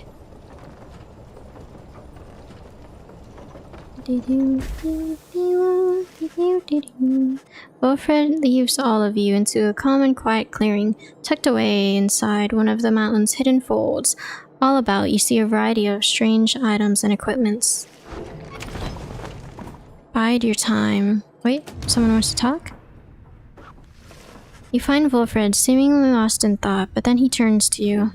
Greetings, reader. This wagon and I, we've many memories together, and I cannot help reliving some of them just now. I suppose some aspects of my time may be irrelevant to you given your role. If there is something that you wish to know, you need but ask. What did he do? Why the Nightwings disbanded? Well, what did you do? You asked Fulfred about his past in the Commonwealth and how it is he came to be in the downside. How rather forward of you, my girl. Most whom I have met during my travels here have been reluctant to approach the subject of one's history before one's exile. Nonetheless, I'm happy to tell you. As a reader, I assume you're familiar with the stamping press. I owned and operated one. An illegal invention allowing written materials to be published at an extraordinary rate. In 617 AS, the Commonwealth was under siege from within as anti-theocratic propaganda quickly spread. I took issue with the Commonwealth, the ban on literacy, the interminable wars against the high-wing remnants. I spread the truth about it all with my machine. Under a pseudonym, of course. Still, I knew I was putting myself at risk, and sure enough, my stamping press was eventually discovered and burned to the ground. I, however, managed to elude capture for a while. But not for long. But not for long enough. Here in the downside, I chanced upon the Nightwings who were searching for a reader. In that aspect, my past, I think, is similar to yours. Anyway, that is the long and short of it. Now then, was there anything else? Why did the Nightwings disband? You expressed interest in knowing more of how the Nightwings came to be here, and Wolfred's past connection to the group. I've been connected to the Nightwings almost since the beginning of my days in exile. They found me in a manner, as I understand, quite like how Hedwyn and the others found you. Back then, it was a smaller group than what we have now. I joined an exile called Orissa and another known as Orlick. A former exile of the Nightwings who conducted the rites alongside Wolfred and Orlick. A former exile of the Nightwings who conducted the rites alongside Wolfred and Orissa.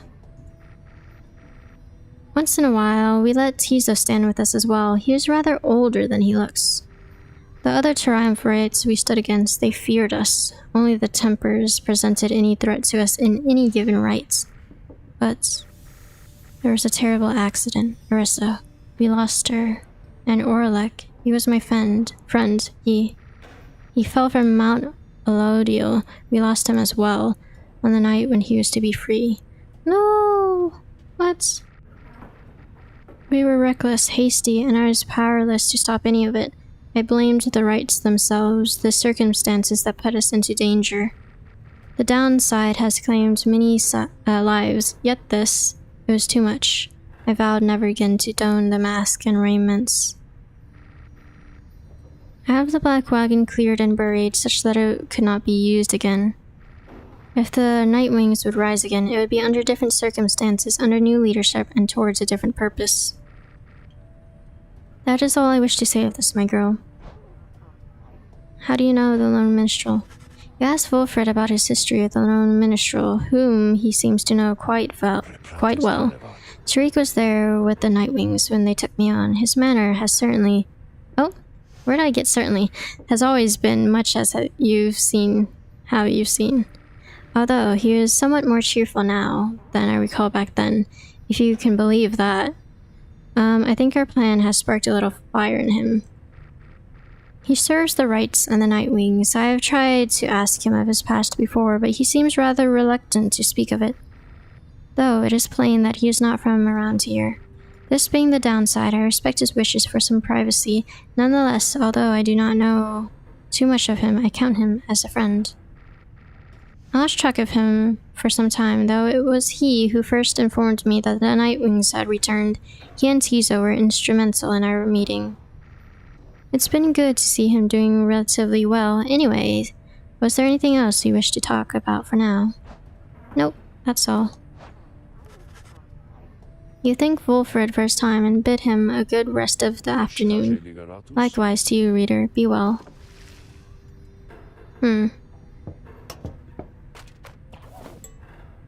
Oh, what'd I click? Oops.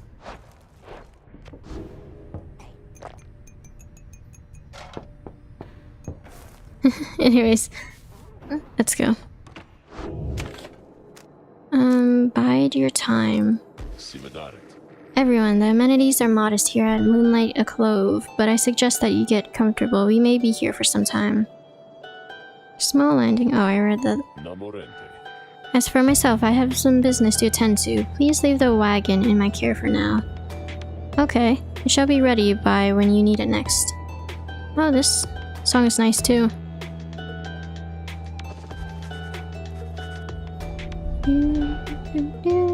Okay, anyways, from the mountaintop you can see all across the downside. It's impossible expanse staring back at you. The thought occurs to you that you may never see another land besides it. And so, you and your companions wait upon the mountaintop in quiet solitude, anticipating when the cycle of the rites begin to turn again. Then you shall have another opportunity to free one of your own. You may earn back their freedom, one by one. Many moons pass, then one evening. Whoa, many moons pass. How many moons, though? How many days? May I have a moment, reader? The lone minstrel finds you poring over the Book of Rites, as has been your leaning through your stay at this abode. Begging your pardon, but there's something you may wish to see. Please follow me. You follow him into the cold night. Look forth, reader madame. The stars shine like you have never seen. Once more, the path towards salvation is revealed, but now something is different. Nice. Okay, let's go. Oh, wow. Hob, the midnight star. Gold, the southern star. Teresa, the silver star. Each prior time you searched the stars, they showed to you a single path, but now several rites avail themselves to you at once. Let's see. Oh, is this one that was super hard? This one was hard.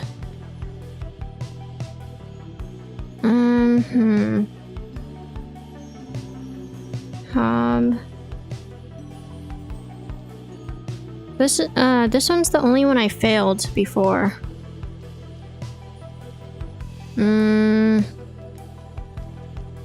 Should I try it again? Even if it means failing? Might as well. Let's try it.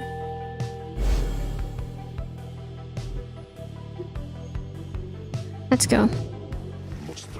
The stars urge that we go to the nest of Triesta, a long way off. Wilfred, sir, how are we to reach the nest of Triesta in due course of time? You know full well its preparations are complete. You think you see the lone minstrel smile ever faintly, but cannot be sure. Please ask the others to gather their belongings, rest, and then assemble at the wagon there at dawn. We shall be departing at that time. As you will, sir. The cycle begins anew as the years advance. You'll find there ought to be fewer rites this time, until once more we are to traverse Scribe's Gate. Wait. Fewer rites this time. Okay. Exactly how many, it is difficult to say, but our next chance at liberation ought to present itself much sooner than before. Really? So let's be ready for it. Now then, see you in the morning, reader. Okay, how many? I wonder. Let's see. Your companions have not traveled far from Moonlight Alcove. Word of the news soon spreads throughout the group. Let's continue on. Next morning, Wilfred calls everyone together before the black wagon. This old wagon is more than it appears. With Bertrude's aid, it escorted you across the sea to me. Now it shall escort us anywhere the stars require. Come and see. Let's see. Does it look different now? Something has changed about the wagon's interior. What are these thingies? These pulleys for? What looked before to be old cracks and signs of age now expose various intricate components once hidden from view. You are the Nightwings. You should travel in their customary way. He turns to you, indicating levers and devices marked with symbols from the book. Now, reader, whenever you're ready, you may take us up. I'll show you how. And everyone else, hang on to something. Are we gonna fly? Take off? Oh, we're flying! After having soared into the sky, the black wagon remains aloft somehow. Never thought I'd soar like this again. Oh, by the scribes! By the Underking! The Nightwings sail the skies again, wheresoever the stars may call for them. There is one catch. The downside provides few locals suitable for landing.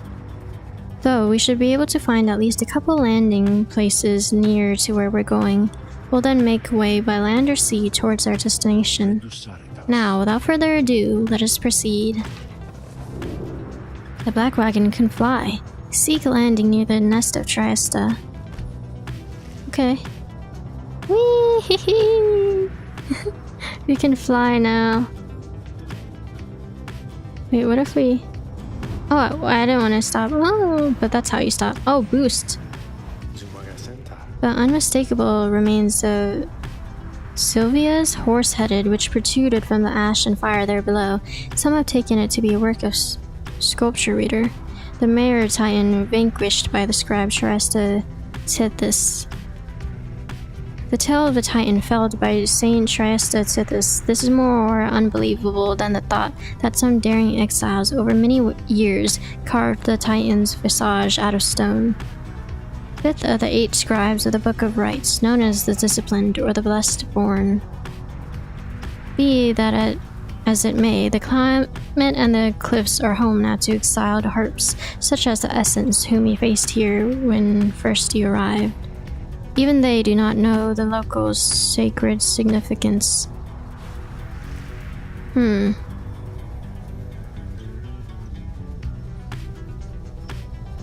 Wait, can I land?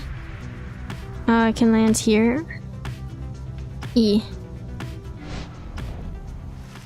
Your wagon touches down in Black Basin where you... Is it Basin? Basin? Where you first met Volfred and Pimitha as well. You briefly wonder at what might have happened if your paths not crossed. A full inspection of the wagon is already underway by the time you join the rest of the group. Sir Gilman takes care to realign each set of the stabilizers, needing little help from you. Meanwhile, Pimitha greases any intakes that's sealed shut during the flight. You soon run into Volfred, who has further details to report. Systems are nominal. This wagon's fit to journey onward at dawn's light. The group disperses then, taking some time for rest, while others tend to personal pursuits. You should have enough to do the same. Okay, let's, oh, we search for valuables. Okay, we can't choose. Never mind. Hold on, let's put some music while we talk to Sir Gilman. Sir Gilman is shivering there after the black... Okay, never mind, it changed my music. Sir Gilman is shivering there after the black wagon's maiden voyage through the skies. My master reader, this knight is very, very slightly out of sorts is all. He merely appears terrified, but he assures you that his seeming cowardice is but an optical illusion in this case. Pimitha overhears and joins you. Flying's not for everyone, Sir Knight. This knight heartily concurs, though how anyone at all can stand it he has yet to understand. Well, let's see, what's it like to swim the waters of the sea dominion? Ah, those glorious murky waters, engulfed in hideous warfare, to be sure, but otherwise a joy to cut across, to feel the coolness of the waves beneath one's gill slits and the like. Though this knight is now accustomed to this life above the surface. Flying's just the same, Sir Knight. Irresistes those of us not born to it. I, in turn, have wondered what your seas are like, but the thought of swimming fills me with disgust. Though I haven't had to swim, and you now have to fly, that's very brave of you, and you have handled it better than some harp fledglings I have met in my day. You'll get used to it. She departs, but you sense Sir Gilman's feeling better after the exchange. Oh, nice. +1 hope. Wish him well. Oh, what's this?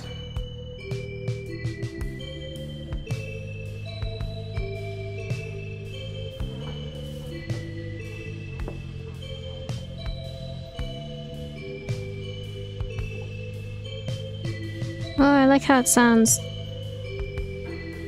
let me see. Exhibits a flagrant disregard for natural law, thus providing light entertainment. A keepsake from Mount Elodial.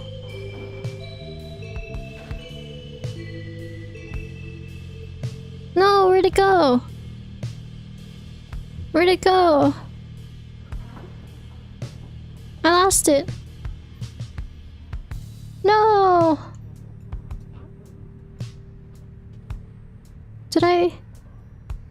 Did I lose it forever? Oh. Hello, Woodgrain. Rock doobie float. Hello, Buggy. How are you doing today? I lost the rock. Where'd it go? You bring me brief reprieve from solitude. What seek you in exchange? Scribe ritual. Trial. Ritual? Why'd I say ritual? Trial. You need not ask me twice. Simply verify which one of yours shall be the subject of my scrutiny. Okay, let me see. Proved. Okay, only K. You asked Sandra to administer one of her special trials for K. I must admit, I do sense something from that one. I once had a wild heart myself, quite like her own. I shall see if there is more to her than that. Let us bring her forth. Soon, Kay arrives in heat of the summons. The scribes, I think that if I listen carefully that I can hear them calling out to me? I lost the rock. I still don't see it. It floated up to the sky. Hopefully it's back when I go back. Because I like it. I like the rock. The apparition Sandra appears and unfastens her mask. Listen well, girl. The place where you reside at present has but a single rule, which is, you answer to me here. Rock should reset by leaving and re-entering the area, is my bet? Oh, okay. Yay! Rock. Wow, okay, I will. Such naive enthusiasm. Now be silent. It is plain to me that you have much to learn as yet about the rites, but you have learned something, and I would see you prove it. Without the benefit of anyone, save for your reader. Okay. Are you out there to help me with this, miss? Yep. I'm here to help. Oh wait, hold on. No! Wait! Oh gosh. Wait, these are like Tizos. Oh gosh. Oh goodness gracious. Tizo. Tizos are so like OP. Or imps. Not necessarily Tizo, but imps. Go, go, go, go.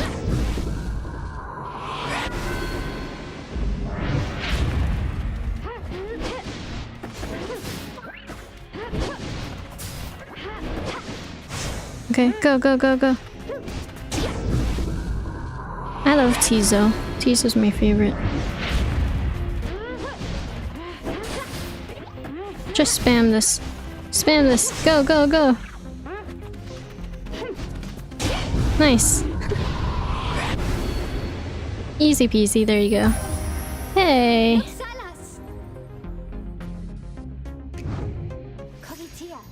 Okay, how did I do? How did I do? I must admit that you did better than I expected, girl. You have passed this trial of yours. Some congratulations are in order to you and also to your lovely reader. Now farewell. Nice. Flagging Hands is a gloom-filled region tolerable only to the exiled bog dwellers residing there. Interesting. Rock!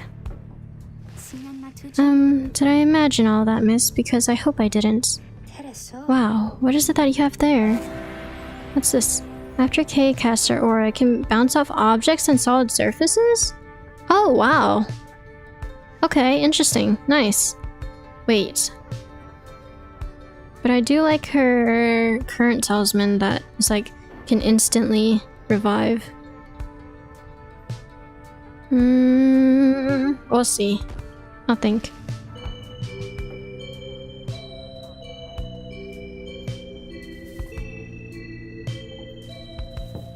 Where'd it go? No, my rock! Oh well. Okay, let me see.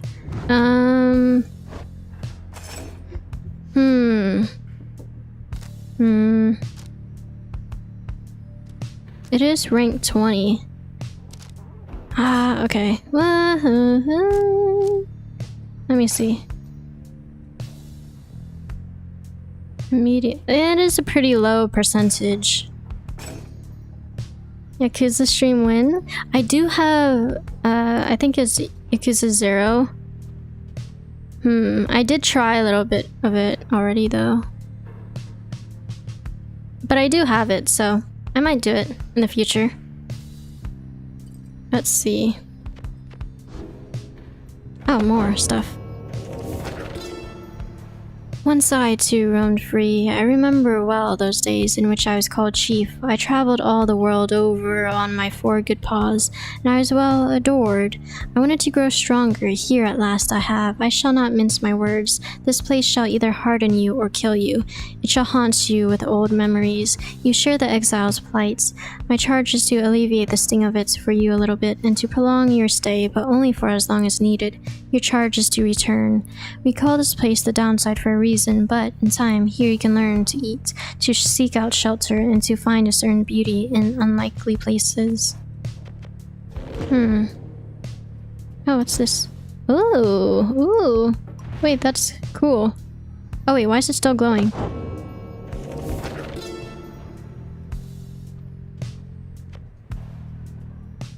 Oh, there's more? Years upon long years, we spent distilled life essence from many things, which all once writhed under the auspices of their mortality, which we ourselves cut short.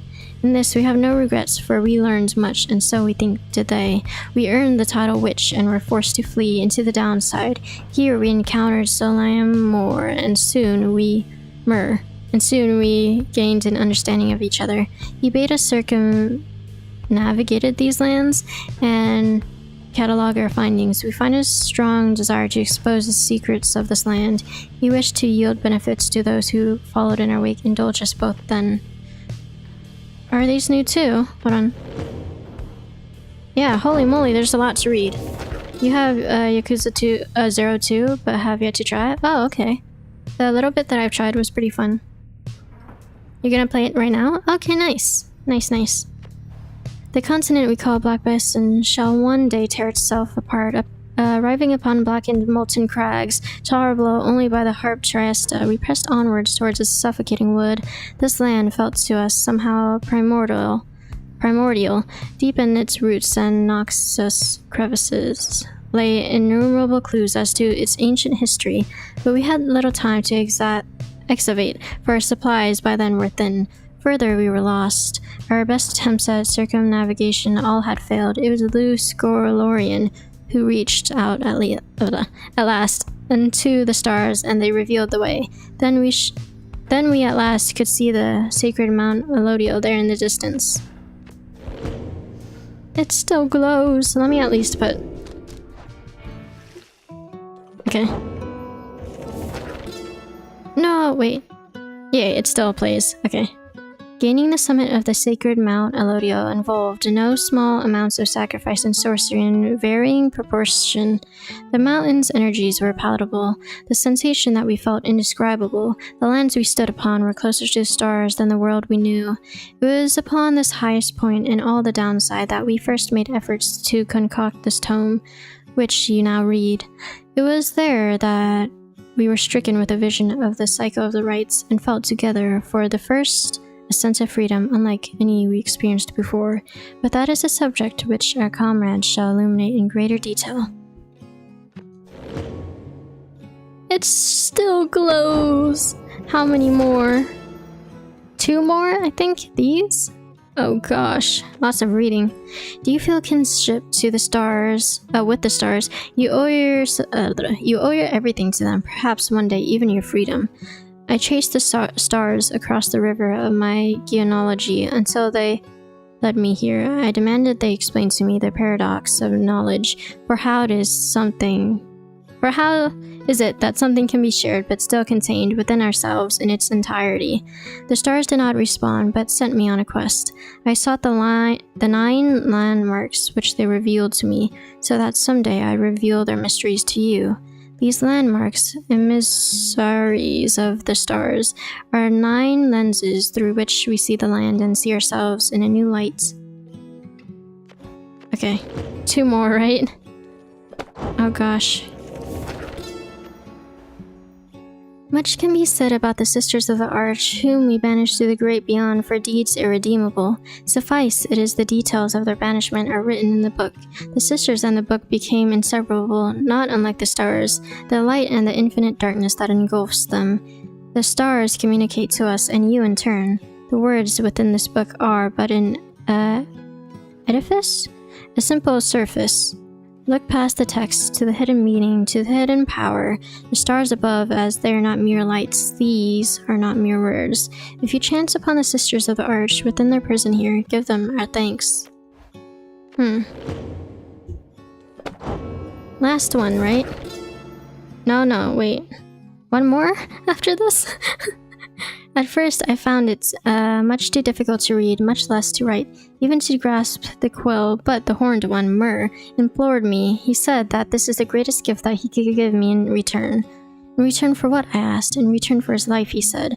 But I did not save your life, I said. You did, he said. We fight about this still. Myr is stubborn, more than I. Now here, and by his leave, I chronicle the 9 triumvirates, for I am of this land, unlike the rest who wish to leave. We knew not everyone could leave who wanted. Seldom would the opportunity arise. Thus did we organize those striving for the chance into 9 sets of 3. And this should be the last one. What? It's not. What if it's like a whole 30 pages next? Okay, let me see. To call the Beyonders a triumvirate is to stain the other's efforts, yet I am beholden to describe them here. A pack of bandits loosely organized under the Sisters of the Arch. They traveled all this way into my land to take the Horned One's life, to kill my friend Myr. We thwarted them. We had them at our mercy. Mercy had become imperative to Myr. We spared their lives, but banished them to darkness, far beyond these lands. Now and forever the Beyonders cling to a beholden duty to confront the true triumvirates whenever they so choose, so that whenever the true triumvirates clash, it shall be to their fullest extent.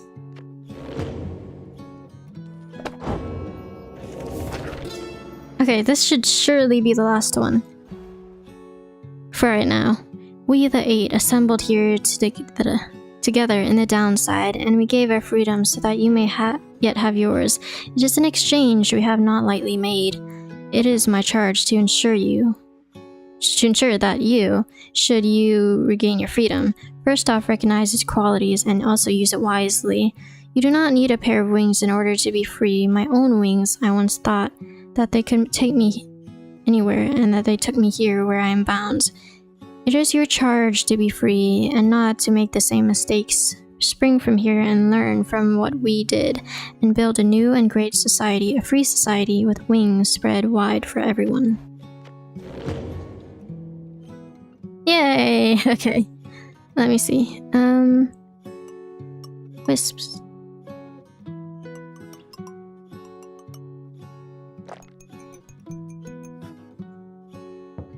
The rock is gone. The rock. Do, do, do, do, do. I like this song. Do, do, do, do, do, do, do, do, do, do, do, do. Anyways, you and Tizo spend much of the day searching through the sweltering confines of the Black Shore until at last. The low road to the nest of Teresta passes through razor-sharp sands. The land beyond the Sea of Solace extrudes from the ocean on a bed of black glass. Tiso indicates he thinks he found something. Shave wood. 70? Nice, okay. Hold on, I'm gonna drink water. Wow.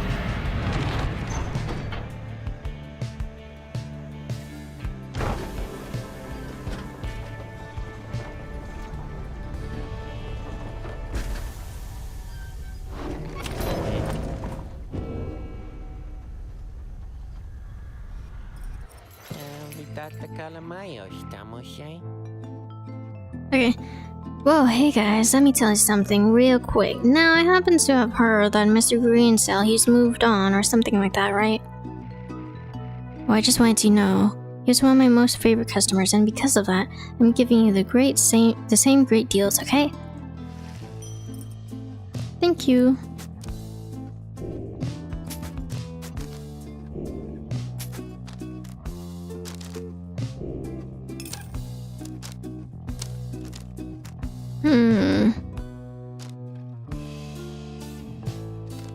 Oh, Rookie's not here anymore, so I can sell his talisman.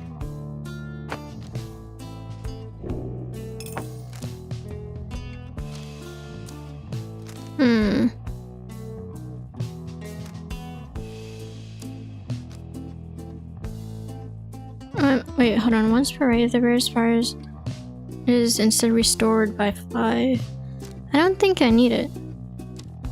I think I'm good. I don't think I need to buy anything for right now. Wait, let me see. Faster than usual. Yeah, I think I'm good. Let's just use the Stardust. You guys have a good day out there. Alright, let's see. First, let me use these on Tizo, because I want to be super fast forever. Oh, wait. It's max, actually. Wait, what's this say? Can this move? Can this... I know how to use Stardust. But what's it say when I do this? Ah, highest rank. I see, okay. Bounces off walls and stuff. Faster than usual. At the start of the right, the rarest Pyre. This is pretty good too, I think.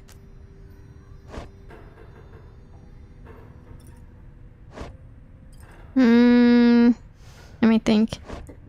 You should have... Maybe you should have it. For now. What do you have? After dusting the... restores. Okay.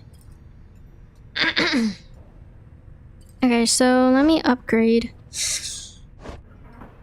Either this one or this one. No, this is max already, so only this one. Let's do this one. 24. Wow, okay. 24%. Okay. Oh, more? More to read. Okay. We found each of the others in due time by fate, not by coincidence. The wise Luce Glorian stood among the trees, gazing at the stars, expecting us. The wild witch, Milith, was so enthralled by my league's utter transformation, she stayed her sorceries. Blustborn tries to swoop down upon us, but to warn of imminent attack. The many-maned Jomur thus intervened. Oh my gosh, I'm messing up my words. And shared with us his humor and his hunts. Even the Underking Oars himself sought out an audience with us. Thus, we became the 8 and journeyed on together. Oh, there's another. My voice is dying. The ashen effigy of the nightmare titan Sylvius, horse-headed, looms as dark as ever on the precipices of Black Basin, whether her chaotic influence sunders the land itself until it wept with fire. The very instance that our grateful friend Shrasta this finally laid to rest the greater titan with the power of the holy scepter of the empire. The stars shone down upon us, all the blinding light. Triester thought she could bear her children in the warmth there, but alas, now the stars revisit the local with a regularity. The fissures in the rock do pose more danger than one ought invite, but a summons to the night is to be honored. Okay. Hold on, let me put music while I talk to you. Wilfred, oh, never mind. It doesn't play. Wilfred is poring over a copy of the Book of Rites as you approach. He looks up at you and smiles. My Libra Narum Sarosh. The road to freedom written in a book that hardly anyone believes exists, and fewer still can read and comprehend. Sometimes I marvel how absurd all of this is, my girl. Tell me something, though. I've spent so much time considering the book, but known so few with whom I can discuss it in much detail. You've had some time to turn through it by now, so what do you think? Worth all the fuss? Let me see. You find it fascinating. Come across more than your fair share of books, but not quite. Find it tedious. Archaic volume, Densothor, you are not concerned with it at this point. You will say this game has some hard English just consistently. Yeah, it does. Even though English is my first language, there's some words that I'm just like, I don't know how to pronounce. Like, I haven't read, like, books in years, so my vocabulary is kind of low. It's pretty interesting. Let me see. It's pretty interesting. You tell Wolfred the book has fascinated you, and that you have never seen anything quite like it. He nods slowly as you describe your experience with it. I share the sentiment. To have in our possession a genuine artifact from a forgotten time, how much of it is exactly true and how much of it is the scribe's retelling of events. I find it endlessly fascinating to consider, I must admit.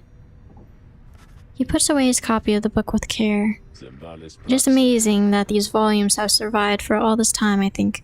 Whatever they are made of, has withstood the ravaging effects of time quite well. And the ideas there contained, they remain rather provocative as well. To think that the Commonwealth disavows of the existence of this book despite official recognition of the 8 scribes. Although the reasons why are in there written plain, how fascinating that its secrets have been kept for all this time. Anyway, you'll have to excuse me for my extracurricular interests in its teachings. I used to teach a version of its history. To have access to the real thing has brought me some small pleasure. Let us be certain to preserve these volumes for whomever shall be next to use them. He turns his attention to other matters and bids you a good afternoon. Alrighty, let me see. I have around 15 minutes. I think we could, like, read a bit more. Let's see. My favorite guys, they're back already for some reason. Okay, anything? No, okay. Wish you guys would have bought something, maybe. Oopsie. Okay, let's do the rites, and then maybe we should stop after that. Everything is set for the rite to commence, and all is quiet amid the harsh formations at the nest of Shriesta. All there is left to do is to wait for nightfall to set in. You observe Sir Gilman sliding back and forth, back and forth. You sense something is weighing on his mind. This night is not a night at all. This knight betrayed his former commander, abandoned his brethren of the Sea Dominion. But what is knighthood even? What is knighthood if it means having to follow such a craven as that Sir Deluge? Cease this nonsense, Gilman. Focus on the right, focus on the right, focus on the right. He notices you, finally. Oh, Master Reader, this knight did not see you there just now. Such was his preoccupation with the task at hand. Know that this knight stands prepared. He has no misgivings whatsoever when it comes to battling his ex-triumvirates. Please consider letting this knight participate, for he has honor to restore. Then a glimmering within the sky draws your and his attention. Sure, he can participate. I don't have much practice with him, though.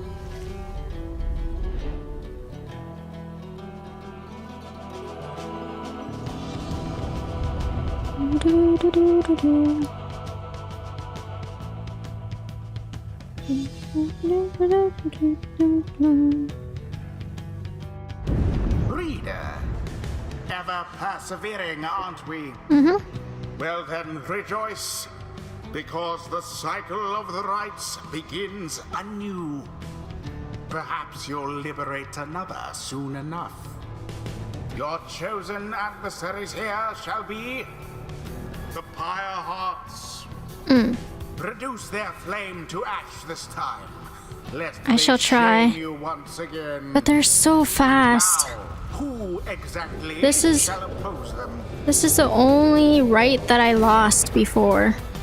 You love Sir Gilman, he's speed? Yeah, but that's also what made me lose because everyone is so fast on the adversaries. Okay, Gilman. Hold on, Gilman. So still not abandon your new friends like all your other duties and responsibilities? Sir Deluge wrestles with his mask for a time.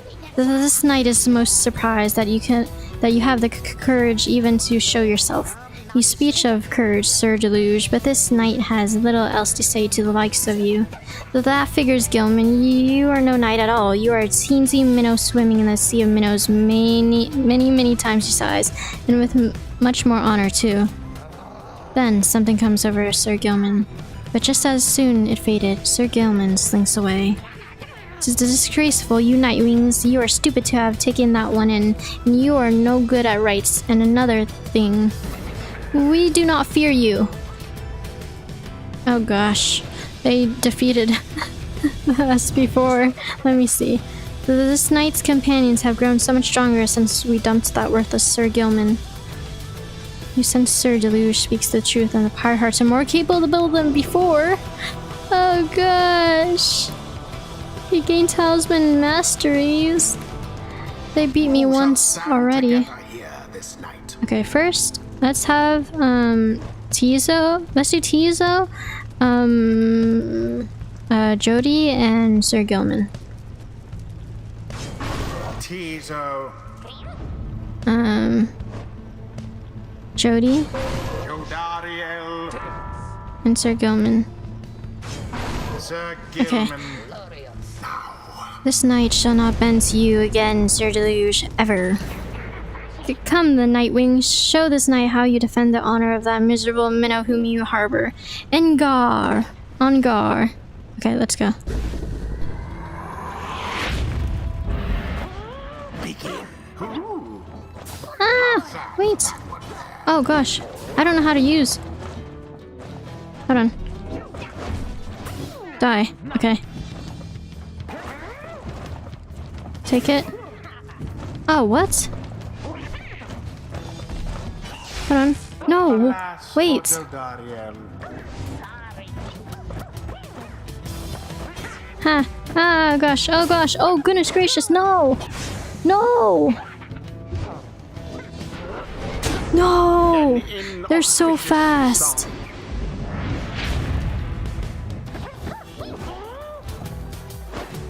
Okay. Tizo.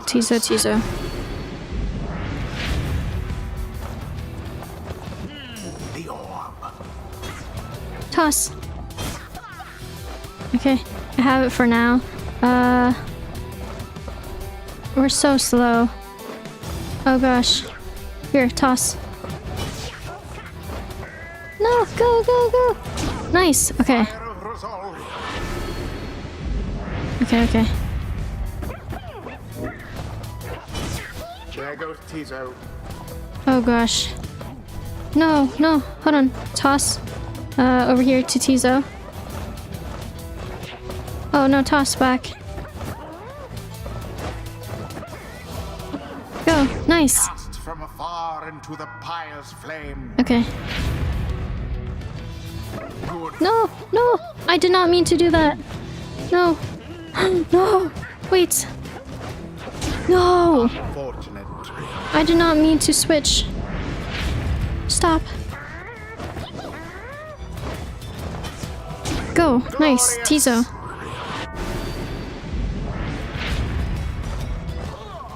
No. Wait. Good. No. No. Stop. No. Awaken. No. Wait, why are they not even picking it up? Your Pyre They sputters. just wanted to taunt. Go. Now for their Pyre. Tizo. It is. Tizo for the win. Another most inglorious defeat is imminent. This knight can feel it in his bone. Another? But you won the last one.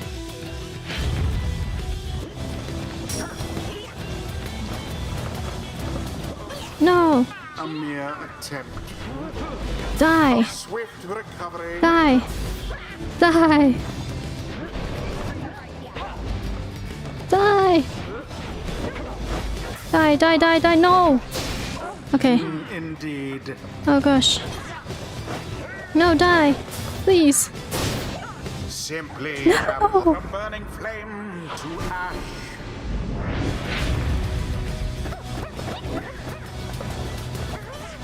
Nice. Tizo. Brilliantly done. The disrespect. Once more. Yeah, they're just standing. No! They didn't even try to. Wait! Hold on. Hold on. Die. And then. Pass. Pass. Go. Oh gosh, wait, hold on. Go this way. Wait, wait, wait. Go. No! A stifled effort. No! No! Fire weakens. Oh gosh, Tizo, I need you. I, like, can only win against them with Tizo. Nice. And it is done. Tizo's literally Do you know who prevailed? so overpowered. The scribes themselves surely have taken note. Okay, phew. The rite is done. I might have to save Tizo until the very end. Like, Tizo might be the last one I free. Because I need Tizo. Curse you, Gilman, you were a fool to abandon us, and now you only twist the dagger in our backs. You still do not seem to understand, Sir Deluge. This knight is no longer beholden to the likes of you. This knight is bound only by the path towards enlightenment. Your words ring false. You are unfit to lead. Just shut up, you know exactly what you are, Gilman. You call this knight a craven, yet your courage is mere facade, and everybody knows, this knight shall see to it. Sir Gilman does not respond, although you sense the words of Sir Deluge got to him. Aw, don't worry. You did good. Now in the wisdom of the scribes. Alrighty, let me see. Oh wow. Tizo is like my most used. It's all the way up here. Huzzah! Great wisdom clouds over the knight's entire consciousness. Chooses a mastery for let me see. Oh. If all his allies are banished, he shall instantly return. Yeah, there are times where everyone is gone. Hold on, what's this one? After Sir Gilman banishes an adversary, one of his banished. Oh! Wait, that's also. Hold on.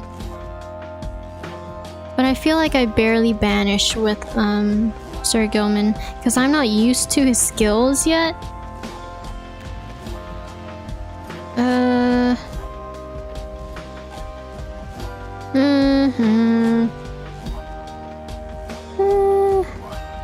I'll do this one. The might of the sea sojourner. So that one is always there. Until the stars align. Until the stars align. Oh, and right on time to end. Alrighty. Floating rock. You return to the wagon after you and your fellow exiles secured victory over the Pyre hearts and find Wilfred waiting for you there.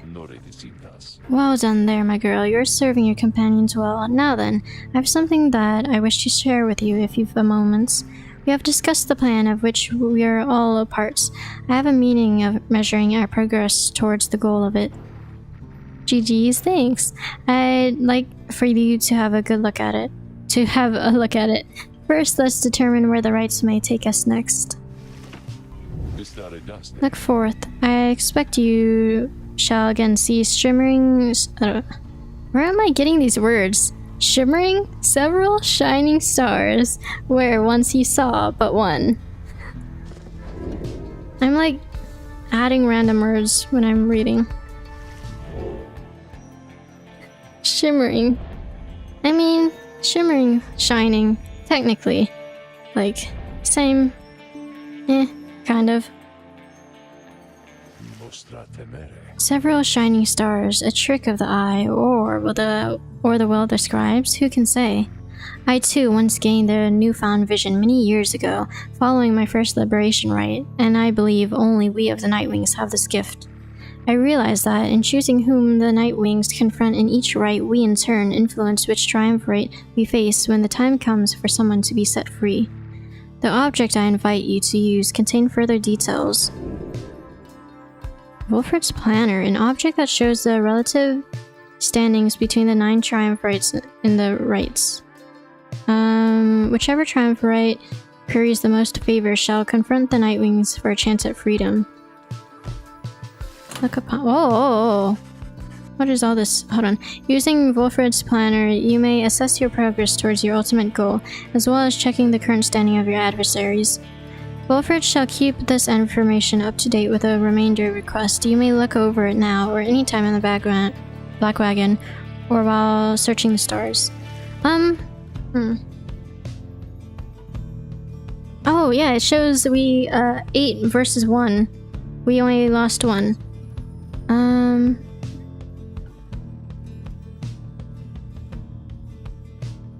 Should we— hold on, they have 5 losses.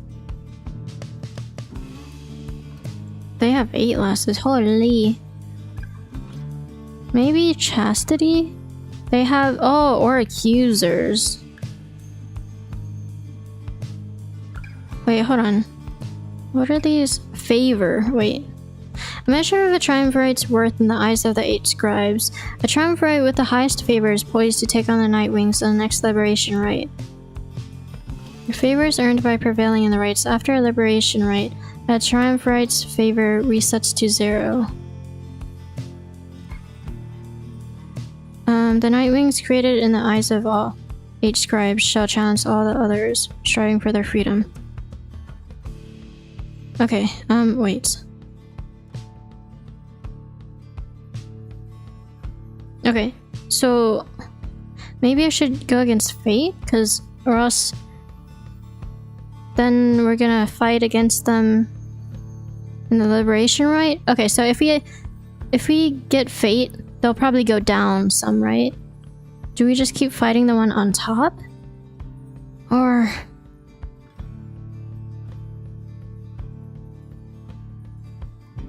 I'm not sure. Let's see. Fate is where, anyway? Oh, it's you! Delbert Oldheart. Where was this anyway? Hold on.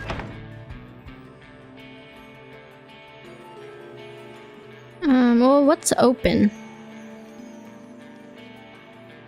I don't think we can even fight them yet. At the moment. We can fight— yeah, we can only fight Hob. Okay, so Harp. I'm trying to remember. Harp.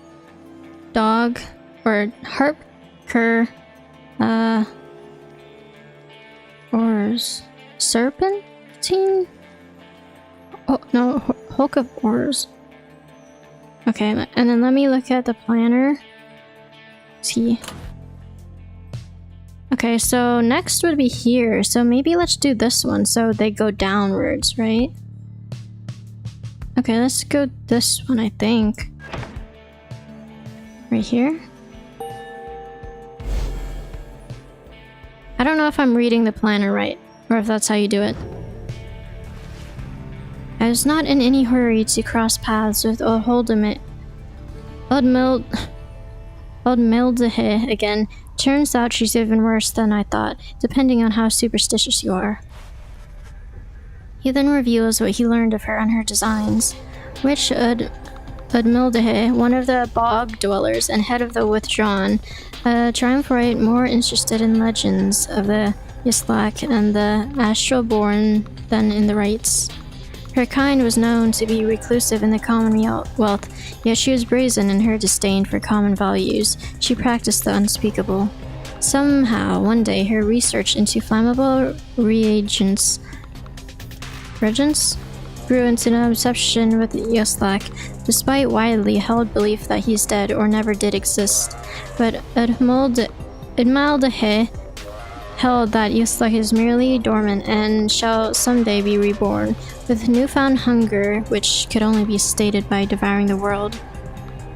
Then at last could Yuslak return to his glorious home, and Old Mildehe would go with him. When Commonwealth officials showed up to take Old Mildehe in for spreading unrest, she was all too eager to comply. After all, sentence to the downside meant that being that much closer to Yuslak's resting place, where she believed she had much work to do, where the withdrawn stood ready to assist. I don't know if we can stop whatever she's up to, but prevailing against her in the rights should slow her down at least. Anyway, good luck getting to sleep. See you in the morning. You bid Hedwyn a restful night in kind. It is too late to take flight, so you expect to press onward come daylight. Alrighty, it's saving. Let me read what's in here, and then I'll probably... Ooh, what's this? Oh, it's the planner. I'll probably log off.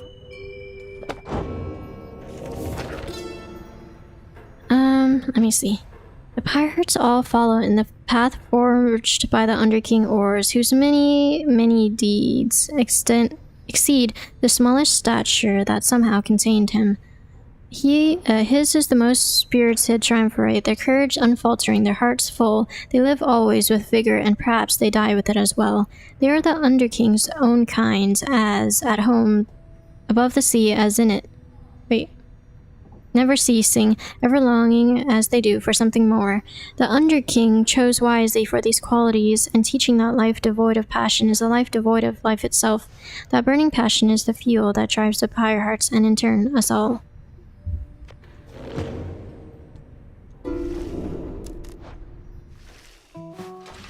Sir Gilman is in a contemplative mood. He has been rather quiet, at least more than usual, ever since his confrontation with Sir Deluge. He notices you there, and slides forth in a solemn manner. This night he knows what he shall do now. When all of this is over, Master Reader, we, Worm Knights, we all are born and raised to prove ourselves superior to all of the other billions of our kind, to lead our lives, however short, with glory. From the moment we shove past our wormlings brethren in their egg sacs to the very end, we are conditioned to excel, to prevail at all costs.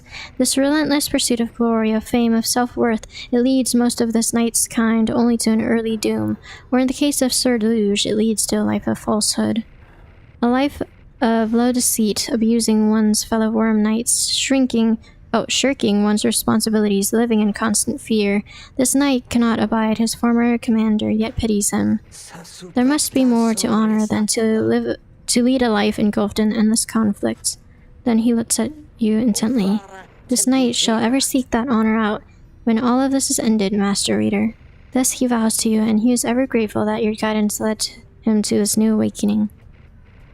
But until such time, this knight is duty-bound unto the Nightwings. This, the fulfillment of our plan, and our pursuit of freedom is to be his final quest. For what awaits him afterwards is no mere quest. The honor of this knight has sought. It cannot fully be achieved through the knighthood, can it? It requires something more. I trust you understand. He slithers off, his head held high, though not merely in pride. Something has changed in him. Presence permanently. Nice! Okay. Wish him well. Because his aura is pretty small, so yeah. It's nice that it's, where's the ball? Where's the rock? Where's the rock? I want to play with the rock before logging off. But anyways, thank you everyone for joining, and and for tuning in. And, it was really fun no, the rock! It keeps going out of view. That sucks. But anyways, yeah. Thank you for joining. Thank you for tuning in. And I hope everyone has a good day or night. Make sure you stay hydrated, get enough rest, and yeah. Have a good day or night. Bye-bye. Let's log off. Bye-bye.